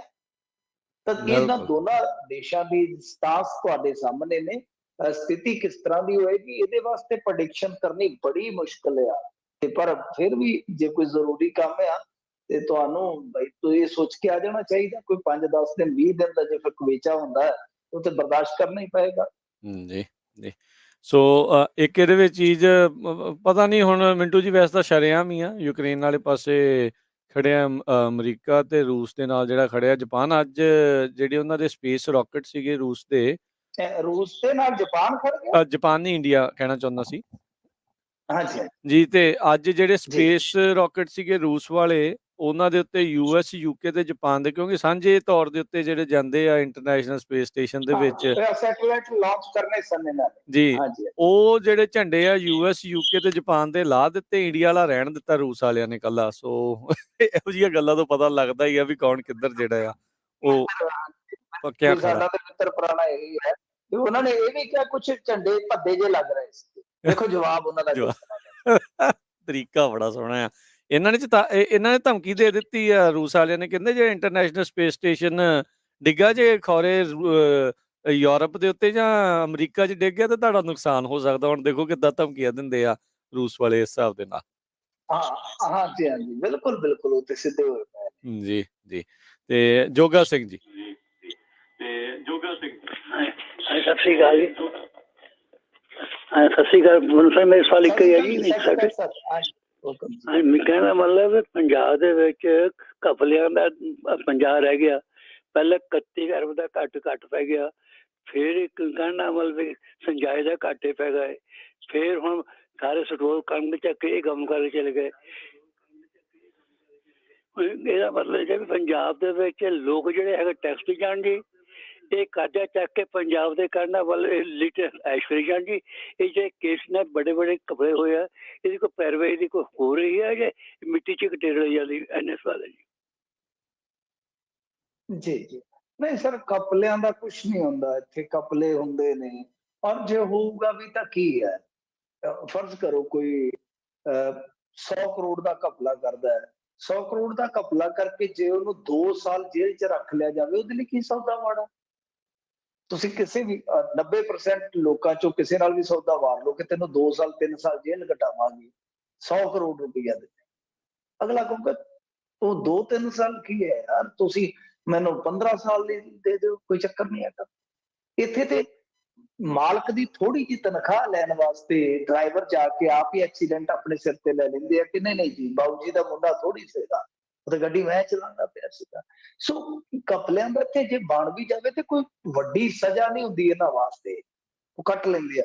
ਤਾਂ ਇੱਥੇ ਸਾਡੇ ਤੁਸੀਂ ਦੇਖਿਆ ਹੋਣਾ ਪਿਛਲੇ ਦਿਨੇ ਜੰਡਿਆਲੇ ਏਰੀਆ ਦੇ ਵਿੱਚ ਇੱਕ ਬੜਾ ਵੱਡਾ ਕਣਕ ਘੁਟਾਲਾ ਫੇਰ ਹੋਇਆ ਸੀਗਾ। ਉਹ ਇੰਸਪੈਕਟਰ ਹੀ ਕਰਕੇ ਸਾਰਾ ਕੁਝ ਦੇਣ ਲੱਗ ਗਿਆ। ਅੱਜ ਤੱਕ ਉਹ ਇੰਸਪੈਕਟਰ ਦਾ ਪਤਾ ਹੀ ਨਹੀਂ ਲੱਗਿਆ ਕਿਹੜੇ ਮੁਲਕ 'ਚ ਚਲੇ ਗਿਆ। ਦੇਖ ਲਓ ਕਿਹੜੇ ਮੁਲਕ 'ਚ ਚਲਾ ਗਿਆ, ਜਿਹਦੇ ਇੱਕ ਵਿਧਾਇਕ ਨਾਲ ਵੀ ਤਾਰ ਜੋੜੇ ਜਾ ਰਹੇ ਸਨ, ਉਹਦਾ ਭਾਣਜਾ ਆ। ਸੋ ਕਹਿਣ ਦਾ ਮਤਲਬ ਇਹ ਹੋਇਆ ਕਿ ਪਹਿਲੀ ਗੱਲ ਤੇ ਇੱਥੇ ਘਪਲੇ ਜਿਹੜੇ ਆ ਉਹ ਛੇਤੀ ਨਸ਼ਰ ਨਹੀਂ ਹੁੰਦੇ। ਜੇ ਨਸ਼ਰ ਹੋ ਜਾਣ ਤਾਂ ਇਨਵੈਸਟੀਗੇਸ਼ਨ ਚੱਲਦੇ ਕਈ ਸਾਲ ਲੰਘ ਜਾਂਦੇ ਆ। ਜੇ ਕਈ ਸਾਲ ਲੰਘ ਜਾ ਕੇ ਤੇ ਮੁੜ ਕੇ ਟ੍ਰਾਇਲ ਵੀ ਸ਼ੁਰੂ ਹੋਵੇ, ਟ੍ਰਾਇਲ ਦੇ ਕਈ ਸਾਲ ਲੰਘ ਜਾਂਦੇ ਆ, ਉਦੋਂ ਤੱਕ ਜ਼ਿਆਦਾਤਰ ਘਪਲੇਬਾਜ਼ੀ ਲੰਘ ਜਾਂਦੇ ਆ। ਤੇ ਜੇ ਕੋਈ ਬਚ ਜਾਣਾ ਤੇ ਫਿਰ ਉਹ ਜਿਵੇਂ ਮਸਕੀਨ ਜੀ ਨੇ ਇੱਕ ਵਾਰੀ ਗੱਲ ਸੁਣਾਈ ਸੀ ਕਿ ਇੰਡੀਆ ਦਾ ਕਾਨੂੰਨ ਜਿਹੜਾ ਹੈ ਨਾ ਮੱਕੜੀ ਦਾ ਜਾਲਾ ਹੈ, ਮਾੜੇ ਮੋਟੇ ਜਿਹੜੇ ਮੱਛਰ ਮੁੱਛਰੇ ਉਹ ਫਸ ਜਾਂਦੇ ਆ, ਜਿਹੜੇ ਹਾਥੀ ਉਹ ਤੋੜ ਕੇ ਨਿਕਲ ਜਾਂਦੇ ਆ, ਉਹ ਫਿਰ ਉੱਥੋਂ ਵੀ ਨਿਕਲ ਜਾਂਦੇ ਆ। ਸੋ ਇਹੀ ਕਹਾਣੀ ਹੈ ਇਸ ਦੇਸ਼ ਦੀ। ਸੋ ਇਹਦਾ ਪਤਾ ਨਹੀਂ ਹੁਣ ਕਿੱਥੇ ਜਾ ਕੇ ਅੰਤ ਹੋਏਗਾ। ਕਪਲਿਆਂ ਦਾ ਤਾਂ ਛੱਡੋ, ਤੁਸੀਂ ਕਪਲੇ ਹੋਰ ਹੀ ਕਿਸਮ ਦੇ ਚੱਲ ਪਏ ਨੇ। ਹੁਣ ਉਹ ਕਪਲੇ ਤਾਂ ਇੱਕ ਪਾਸੇ ਹੀ ਰਹਿ ਗਏ। ਹੁਣ ਤੇ ਵੱਡੀ ਗੇਮ ਚੱਲਦੀ ਹੈ ਸਰ, ਵੱਡੀ ਗੇਮ ਚੱਲਦੀ ਆ। ਕਾਰਪੋਰੇਟ ਘਰਾਣੇ ਪਾਰਟੀਆਂ ਨੂੰ ਹਜ਼ਾਰਾਂ ਕਰੋੜ ਫੰਡ ਦਿੰਦੇ ਆ, ਉਸ ਤੋਂ ਬਾਅਦ ਪ੍ਰੋਜੈਕਸ਼ਨ ਕਰਦੇ ਆ। ਉਸ ਤੋਂ ਬਾਅਦ ਫਿਰ ਜਦੋਂ ਉਹ ਪਾਰਟੀ ਸੱਤਾ 'ਚ ਆ ਜਾਂਦੀ ਆ ਜਾਂ ਇੱਕ ਵਿਅਕਤੀ ਵਿਸ਼ੇਸ਼ ਸੱਤਾ 'ਚ ਆ ਜਾਂਦਾ, ਫਿਰ ਬੈਂਕਾਂ 'ਚੋਂ ਕੋਈ ਮੰਨ ਲਓ ਜਿਹੜਾ ਕੋਈ 4000 ਕਰੋੜ ਦਾ ਇਨਵੈਸਟਮੈਂਟ ਕਰਦਾ ਸਰਕਾਰ 'ਚ, ਉਹ ਮੁੜ ਕੇ ਇੱਕੋ ਝਟਕੇ 'ਚ 40-40 ਹਜ਼ਾਰ ਕਰੋੜ ਰੁਪਈਆ ਕਢਾ ਕੇ ਤੇ ਚਲਾ ਜਾਂਦਾ। ਬਿਲਕੁਲ ਜੀ ਜੀ। ਨਾਲੇ ਇਹ ਕਿਹੜਾ ਕੋਈ ਨਵੇਂ ਘਪਲੇ ਆ ਜਾਂ ਇਹ ਕਿਹੜਾ ਅਖੀਰਲੇ ਘਪਲੇ ਆ, ਹੋਈ ਜਾਣੇ, ਰੁਕਦਾ ਹੀ ਨਹੀਂ। ਸੁਰਿੰਦਰ ਸਿੰਘ ਜੀ। ਹਾਂਜੀ, ਸਤਿ ਸ੍ਰੀ ਅਕਾਲ ਭਾਜੀ। ਸਤਿ ਸ਼੍ਰੀ ਅਕਾਲ ਜੀ। ਮਿੱਠੂ ਜੀ ਮੈਨੂੰ ਇੱਕ ਕੁਐਸਚਨ ਹੈ ਜੀ, ਇਹ ਆਪਣੇ ਆਪਣੇ ਸਰਦਾਰ ਸਿਮਰਨ ਸਿੰਘ ਮਾਨ ਜੀ ਦਾ ਇੱਕ ਵਾਰੀ ਬਿਆਨ ਆਇਆ ਸੀ ਵੀ ਜਿਹੜੇ ਆਪਣੇ ਯੂਕਰੇਨ 'ਚ ਬੰਦੇ ਰਹਿੰਦੇ ਆ ਉਹ ਸਾਰੇ ਪੰਜਾਬੀ ਬੰਦੇ ਲੜਨ ਉਹਨਾਂ ਦੇ ਨਾਲ, ਤੇ ਉਹਨਾਂ ਦਾ ਨਾਮ ਖਾਦਾ ਆ ਆਪਾਂ, ਪਰ ਉਹ ਫਿਰ ਕਹਿੰਦੇ ਜੇ ਮੈਨੂੰ ਵੀਜ਼ਾ ਮਿਲੇ ਤਾਂ ਮੈਂ ਵੀ ਅਮਰੀਕਾ ਨੂੰ ਉੱਥੇ ਜਾ ਸਕਦਾ ਯੂਕਰੇਨ 'ਚ। ਤੇ ਪਰ ਹੁਣ ਉਹ ਯੂਕਰੇਨ ਦੇ ਪ੍ਰਧਾਨ ਮੰਤਰੀ ਨੇ ਕਹਿਤਾ ਵੀ ਮੈਂ ਵੀਜ਼ਾ ਜਿਹੜਾ ਮਰਜ਼ੀ ਆਦਮੀ ਲੜੋ, ਤੇ ਉਹਨਾਂ ਦਾ ਕੋਈ ਬਿਆਨ ਆਇਆ ਜੀ ਹੁਣ? ਨਹੀਂ ਦੇਖੋ, ਪਤਾ ਨਹੀਂ ਬਿਆਨ ਆਏਗਾ ਕਿ ਨਹੀਂ ਆਏਗਾ। ਉਹ ਕਹਿੰਦੇ ਸੀਗੇ ਵੀਜ਼ਾ ਖੁੱਲ ਗਿਆ, ਜਾਣਾ ਚਾਹੋ ਤੇ ਚਲੇ ਜਾਣ। ਅੱਗੇ ਡਾਕਟਰ ਸੁਲੇਮਾਨ ਸਿੰਘ ਬਾਰੇ ਫੋਟੋ ਚੱਲ ਰਹੀ ਹੈ ਸੋਸ਼ਲ ਮੀਡੀਆ ਤੇ, ਕਿਉਂ ਚਲੇ ਗਏ ਨੇ ਭਾਈ। ਜਿਹੜਾ ਜਾਣਾ ਚਾਹੁੰਦਾ ਜੰਗ 'ਚ ਚਲੇ ਜਾਵੇ, ਪਰ ਉਕਸਾਉਣਾ ਨਹੀਂ ਚਾਹੀਦਾ ਕਿ ਉਹ ਬੱਚੇ ਉੱਥੇ ਹਥਿਆਰ ਚੱਕ ਲੈਣ। ਉੱਥੇ ਤਾਂ ਗੋਲੀਆਂ ਖਾ ਰਹੇ ਨੇ ਬੱਚੇ, 2 ਤਾਂ ਮਰ ਗਏ ਆ, ਤੀਸਰਾ ਵਿਚਾਰਾ ਬ੍ਰੇਨ ਹੈਮਰਜ ਨਾਲ ਮਰ ਗਿਆ। ਜਿਹਨੇ ਜਾਣਾ ਉਹ ਚਲਾ ਵੀ ਜਾਵੇ, ਕਿਸੇ ਨੂੰ ਆਪਾਂ ਥੋੜੀ ਨਾ ਰੋਕ ਸਕਦੇ ਹਾਂ। ਬਾਕੀ ਇਹਨਾਂ ਗੱਲਾਂ ਦੇ ਵਿੱਚ ਮੇਰੇ ਖਿਆਲ ਦੇ ਨਾਲ ਕੁਝ ਨਿਕਲਣਾ ਤੇ ਹੈ ਨਹੀਂਗਾ। ਅੱਜ ਕੱਲ ਲੜਾਈ ਜਿਵੇਂ ਹੁਣ ਸਾਡਾ ਮਿੱਤਰ ਪ੍ਰਧਾਨ ਮੰਤਰੀ, ਉਹਨਾਂ ਦਾ ਪਿਤਾ ਜੀ ਉਹ ਵੀ ਚੁੱਕੀ ਬੈਠਾ ਸੀਗਾ ਉੱਥੇ ਮੋਢੇ ਤੇ ਕਈ ਟਾਈਪ ਥੋੜਾ ਜਿਹਾ ਵੀ ਮੈਂ ਇਹ ਵੀ ਲੈ ਕੇ ਜਾਊਂਗਾ ਨਾਲ। ਅੱਜ ਕੱਲ ਜੰਗ ਕਿਵੇਂ ਹੁੰਦੀ ਆ ਉਹ ਸੋਚਣਾ ਵੀ, ਮੈਂ ਕਹਿੰਦਾ ਕਿ ਕਾਲਜੇ ਨੂੰ ਧੂੰ ਪਾ ਦਿੰਦਾ। ਜਿਹੜੇ ਫਾਈਟਰ ਜੈਟ ਆ, ਸਟਿੰਗਰ ਮਿਜ਼ਾਈਲਾਂ ਨੇ, ਅੱਜ ਕੱਲ ਨਿਊਟ੍ਰੋਜਨ ਵਾਲੇ ਨਾਈਟ੍ਰੋਜਨ ਵਾਲੇ ਬੰਬ ਹੈ, ਵੈਕਿਊਮ ਬੰਬ ਆ, ਪਰਮਾਣੂ ਬੰਬ ਆ। ਤਾਂ ਮੈਂ ਤੇ ਕਹਿੰਦਾ ਕਿ ਜੰਗ ਬੰਦ ਹੋਣੀ ਚਾਹੀਦੀ ਹੈ। ਮੈਂ ਤੇ ਹੱਥ ਜੋੜ ਕੇ ਦੁਆ ਕਰਨਾ। ਅਜੇ ਤੇ ਜੰਗ ਚਲੋ ਠੀਕ ਹੈ ਚੱਲੀ ਜਾਂਦਾ, ਤੇ ਇਧਰ ਇਲੈਕਸ਼ਨ ਚੱਲੀ ਜਾਂਦਾ ਹੈ। ਤੁਸੀਂ ਜੰਗ ਲੜਨ ਦੀ ਸਾਨੂੰ ਲੋੜ ਹੀ ਨਹੀਂ ਪੈਣੀ। ਆ ਮਾੜਾ ਜਿਹਾ ਨਾ ਇਲੈਕਸ਼ਨ ਹਟ ਲੈਣ ਦਿਓ। ਇੱਕੇ ਵਕੇ ਦੇ ਨਾਲ ਤੇਲ ਜਦੋਂ ਗਿਆ ਨਾ 125 ਨੂੰ ਪੈਟਰੋਲ, ਤੇ ਸਾਨੂੰ ਭੁੱਲ ਜਾਣੀ ਹੈ ਜੰਗ, ਭੁੱਲ ਜਾਣੀ ਹੈ ਲੜਾਈ। ਇਹ ਜਾਣਾ ਪੈਟਰੋਲ ਡੀਜ਼ਲ ਜਾਏਗਾ 125 ਤੋਂ ਲੈ ਕੇ 150 ਤੱਕ, ਤੇ ਉਦੋਂ ਹੀ ਧੂਆਂ ਨਿਕਲ ਜਾਣਾ। ਸੋ ਕਿਤੇ ਦੇਖੋ, ਜਿਹਨੇ ਜਾਣਾ ਉਹ ਜਾਵੇ। ਮੈਂ ਕਿਸੇ ਨੂੰ ਨਹੀਂ ਕਹਿੰਦਾ, ਹਰੇਕ ਬੰਦਾ ਆਪਣੀ ਮਰਜ਼ੀ ਦਾ ਮਾਲਕ ਆ, ਪਰ ਕੀ ਫਾਇਦਾ ਇਹਨਾਂ ਜੰਗਾਂ 'ਚ? ਇਹ ਜੰਗ ਹੋਣੀ ਹੀ ਨਹੀਂ ਚਾਹੀਦੀ। ਮਸਲਾ ਤੇ 2 ਤਾਕਤਾਂ ਦਾ, ਤੇ 2 ਤਾਕਤਾਂ ਦੇ ਵਿੱਚ ਮਨੁੱਖਤਾ ਬਸ ਇਸ ਰਹੀ ਹੈ। ਜੀ ਜੀ ਸੁਖਦੇਵ ਜੀ, ਸਤਿ ਸ਼੍ਰੀ ਅਕਾਲ। ਹਾਂਜੀ, ਸਤਿ ਸ੍ਰੀ ਅਕਾਲ ਜੀ ਮਿੰਟੂ ਸਾਹਿਬ, ਸਾਰੇ ਭਰਾਵਾਂ ਨੂੰ। ਹਾਂਜੀ, ਮੇਰਾ ਇਹ ਸਵਾਲ ਸੀ ਮਿੰਟੂ ਸਾਹਿਬ, ਵੀ ਇਹ ਜਿਹੜੀ ਹੁਣ ਅਪੀਲ ਉੱਥੇ ਗਈ ਆ ਹੀਅਰਿੰਗ ਵਾਸਤੇ ਉਹਦੀ ਸਮੇਧ ਸੈਣੀ ਦੀ ਬਾਬਤ, ਸੁਪਰੀਮ ਕੋਰਟ 'ਚ ਗਈ ਹੈ। ਸੁਪਰੀਮ ਕੋਰਟ ਪਹਿਲਾਂ ਸੁੱਤੀ ਪਈ ਸੀ ਜੀ, ਤੇ ਮੇਰਾ ਮਤਲਬ ਮੈਨੂੰ ਨਹੀਂ ਲੱਗਦਾ ਉਹਦੇ ਨੂੰ ਗਵਰਨਮੈਂਟ। ਇੱਕ minute sir, supreme court sir ਏਦਾਂ ਨਹੀਂ ਹੈ ਕਿ ਥੱਲੇ ਕੋਈ ਹਾਈ ਕੋਰਟ 'ਚ ਸੁਣਵਾਈ ਹੋ ਰਹੀ ਹੈ ਤੇ ਉਹ ਹਾਈ ਕੋਰਟ ਦੀ ਸੁਣਵਾਈ ਨੂੰ ਰੋਕ ਦੇਣਗੇ। ਏਦਾਂ ਨਹੀਂ ਹੁੰਦਾ ਸਰ। ਜਿਹੜਾ ਪਰਟੀਕੂਲਰ ਕੋਈ ਮਾਮਲਾ ਉਹਨਾਂ ਕੋਲ ਆਪਾਂ ਜਾ ਕੇ ਪੁੱਟ ਅਪ ਕਰਾਂਗੇ, ਲਿਸਟਡ ਹੋਏਗਾ, ਉਹਦੇ ਤੇ ਸੁਣਵਾਈ ਕਰਕੇ ਹੀ ਕੋਈ ਫੈਸਲਾ ਦੇ ਸਕਦੇ ਆ ਨਾ। ਉਹ ਹੇਠਲੇ ਪੱਧਰ ਤੇ ਕੀ ਚੱਲ ਰਿਹਾ ਕੀ ਨਹੀਂ ਚੱਲ ਰਿਹਾ ਕੋਰਟਾਂ ਦੇ ਵਿੱਚ, ਉਹ ਨਹੀਂ ਆਪਾਂ ਕਹਿ ਸਕਦੇ ਕੋਈ ਸੁੱਤੇ ਪਏ ਆ। ਜਿਵੇਂ ਹੁਣ ਮਾਮਲਾ ਪੁੱਟ ਅਪ ਹੋਇਆ, ਇਸ ਮਾਮਲੇ ਤੇ, ਖਾਸ ਮਾਮਲੇ ਤੇ ਟਿੱਪਣੀ ਕੀਤੀ ਆ ਜੀ। ਜੀ ਹੈਲੋ ਜੀ ਜੀ ਜੀ ਹਾਂਜੀ ਹਾਂਜੀ ਹਾਂਜੀ। ਵੈਸੇ ਮੈਂ ਅੱਗੇ ਵੀ ਗੱਲ ਕੀਤੀ ਹੈ ਵੀ ਕੁਛ ਨਹੀਂ ਜੀ ਹੋਣਾ ਇਹਨਾਂ ਲੋਕਾਂ ਨੂੰ, ਨਾ ਕਦੇ ਹੋਇਆ। ਤੇ ਬਾਕੀ ਜਿਹੜਾ ਦੂਸਰਾ ਕਹਿੰਦੇ ਸੀ ਵੀ ਜਿਹੜਾ ਉਹ ਘਪਲੇ ਕਰਦੇ ਆ ਵੀ ਉੱਥੇ ਜੇਲ੍ਹ 'ਚ 2 ਸਾਲ, ਨਾਲੇ ਉਹ ਜੇਲ੍ਹ ਦੇ ਅਧਿਕਾਰੀਆਂ ਨੂੰ ਚੰਗਾ ਪੈਸਾ ਪੂਸਾ ਦੇ ਕੇ ਤੇ ਉਹ ਤਾਂ ਆਪਦਾ ਮੌਜ ਮਸਤੀ ਨਾਲ ਹੀ ਫਿਰ ਰਹਿੰਦੇ। ਉਹਨਾਂ ਨੂੰ ਤਾਂ ਸਾਰੀਆਂ ਸਹੂਲਤਾਂ ਵੀ ਅਗਲੇ ਦੇ ਦਿੰਦੇ ਆ ਜੇਲ੍ਹ ਨਾਲ। ਜੀ ਬਸ ਆਹੀ ਸੀ ਜੀ, ਥੈਂਕ ਯੂ ਜੀ। ਤੁਹਾਡੀ ਸਿਆਣੀ ਆ। ਇੱਥੇ ਤੇ ਇੱਕ ਖਬਰ ਆਈ ਸੀ, ਇੱਕ ਬਾਹਰਲੇ ਸਟੇਟ ਦਾ ਗੈਂਗਸਟਰ ਬੰਦ ਸੀਗਾ ਪੰਜਾਬ ਦੀ ਜੇਲ੍ਹ ਦੇ ਵਿੱਚ ਪਿਛਲੇ ਦਿਨੀ, ਤੇ ਮੈਂ ਤੇ ਖਬਰ ਪੜ੍ਹ ਕੇ ਦੰਗ ਰਹਿ ਗਿਆ। ਕਹਿੰਦੇ ਜੀ ਕਿ ਸਾਰੀਆਂ ਸਹੂਲਤਾਂ ਹੈਗੀਆਂ ਨੇ ਗੈਂਗਸਟਰ ਕੋਲ, ਔਰ ਕਮਾਲ ਦੀ ਗੱਲ ਹੈ ਕਿ ਨਾਲ ਹੀ ਉਹਦੇ ਪਰਿਵਾਰ ਨੇ ਵੀ ਕੋਠੀ ਲਈ ਹੋਈ ਸੀ। ਤੇ ਪੱਤਰਕਾਰ ਨੇ ਦਾਅਵਾ ਕੀਤਾ ਸੀ, ਔਰ ਬੜਾ ਵੱਡਾ ਅਖਬਾਰ ਸੀ ਪੰਜਾਬੀ ਦਾ ਜਿਹਨੇ ਉਹ ਦਾਅਵਾ ਕੀਤਾ ਸੀ ਫਰੰਟ ਪੇਜ ਤੇ ਸਟੋਰੀ ਲਾ ਕੇ ਕਿ ਉੱਥੇ ਜਨਾਨੀ ਜਾਂਦੀ ਵੇਖੀ ਜਾਂਦੀ ਹੈ ਸਪੈਸ਼ਲ ਬੈਰਕ ਦੇ ਵਿੱਚ। ਅਦਰ ਦੱਸੋ ਕੀ ਕਰੋਗੇ ਤੁਸੀਂ, ਕੀ ਕਰੋਗੇ? ਬਿਲਕੁਲ ਤੁਹਾਡੀ ਗੱਲ ਦਰੁਸਤ ਆ। ਇਹਨਾਂ ਲਈ ਕੈਦਾਂ ਕੁਦਾਂ ਕੁਛ ਨਹੀਂ ਹੁੰਦੀਆਂ। ਸੋ ਇੱਥੇ ਤੇ ਵਧੀਆ ਲੀਡਰ ਆਉਣ, ਵਧੀਆ ਲੋਕ ਜਾਗਰਤ ਹੋਣ, ਤਾਂ ਹੀ ਕੁਛ ਘਰ ਬਚੂਗਾ, ਨਹੀਂ ਤੇ ਘਰ ਲੁੱਟਿਆ ਜਾਣਾ ਜੀ। ਇਹਦੇ ਵਿੱਚ ਬਚਣਾ ਹੀ ਕੱਖ ਨਹੀਂ ਹੈ। ਜਿਹਦਾ ਤਾਂ ਲੱਗਦਾ ਉਹ ਲਾਈ ਜਾਂਦਾ। ਜੀ ਬਿਲਕੁਲ। ਤੇ ਸ਼ੁਕਰੀਆ ਮਿੰਟੂ ਜੀ, ਸਮਾਂ ਆਪਣੇ ਪ੍ਰੋਗਰਾਮ ਦਾ ਜਿਹੜਾ ਉਹ ਹੁਣ ਸਮਾਪਤ ਹੈਗਾ। ਮਿਲਦੇ ਹਾਂ ਜੀ ਫਿਰ ਅਗਲੀ ਵਾਰ। ਧੰਨਵਾਦ ਜੀ, ਸਤਿ ਸ਼੍ਰੀ ਅਕਾਲ। ਸਤਿ ਸ੍ਰੀ ਪ੍ਰੋਗਰਾਮ ਦੀ ਇੱਥੇ ਹੀ ਹੁਣ ਸਮਾਪਤੀ ਆ। ਅਗਲੀ ਵਾਰ ਤੱਕ ਲਈ ਇਜਾਜ਼ਤ। ਮੇਰੇ ਵੱਲੋਂ ਵੀ ਸਭ ਨੂੰ ਪਿਆਰ ਭਰੀ ਨਿੱਘੀ ਸਤਿ ਸ਼੍ਰੀ ਅਕਾਲ। ਸੁਣਦੇ ਰਹੋ ਪੰਜਾਬੀ ਰੇਡੀਓ USA।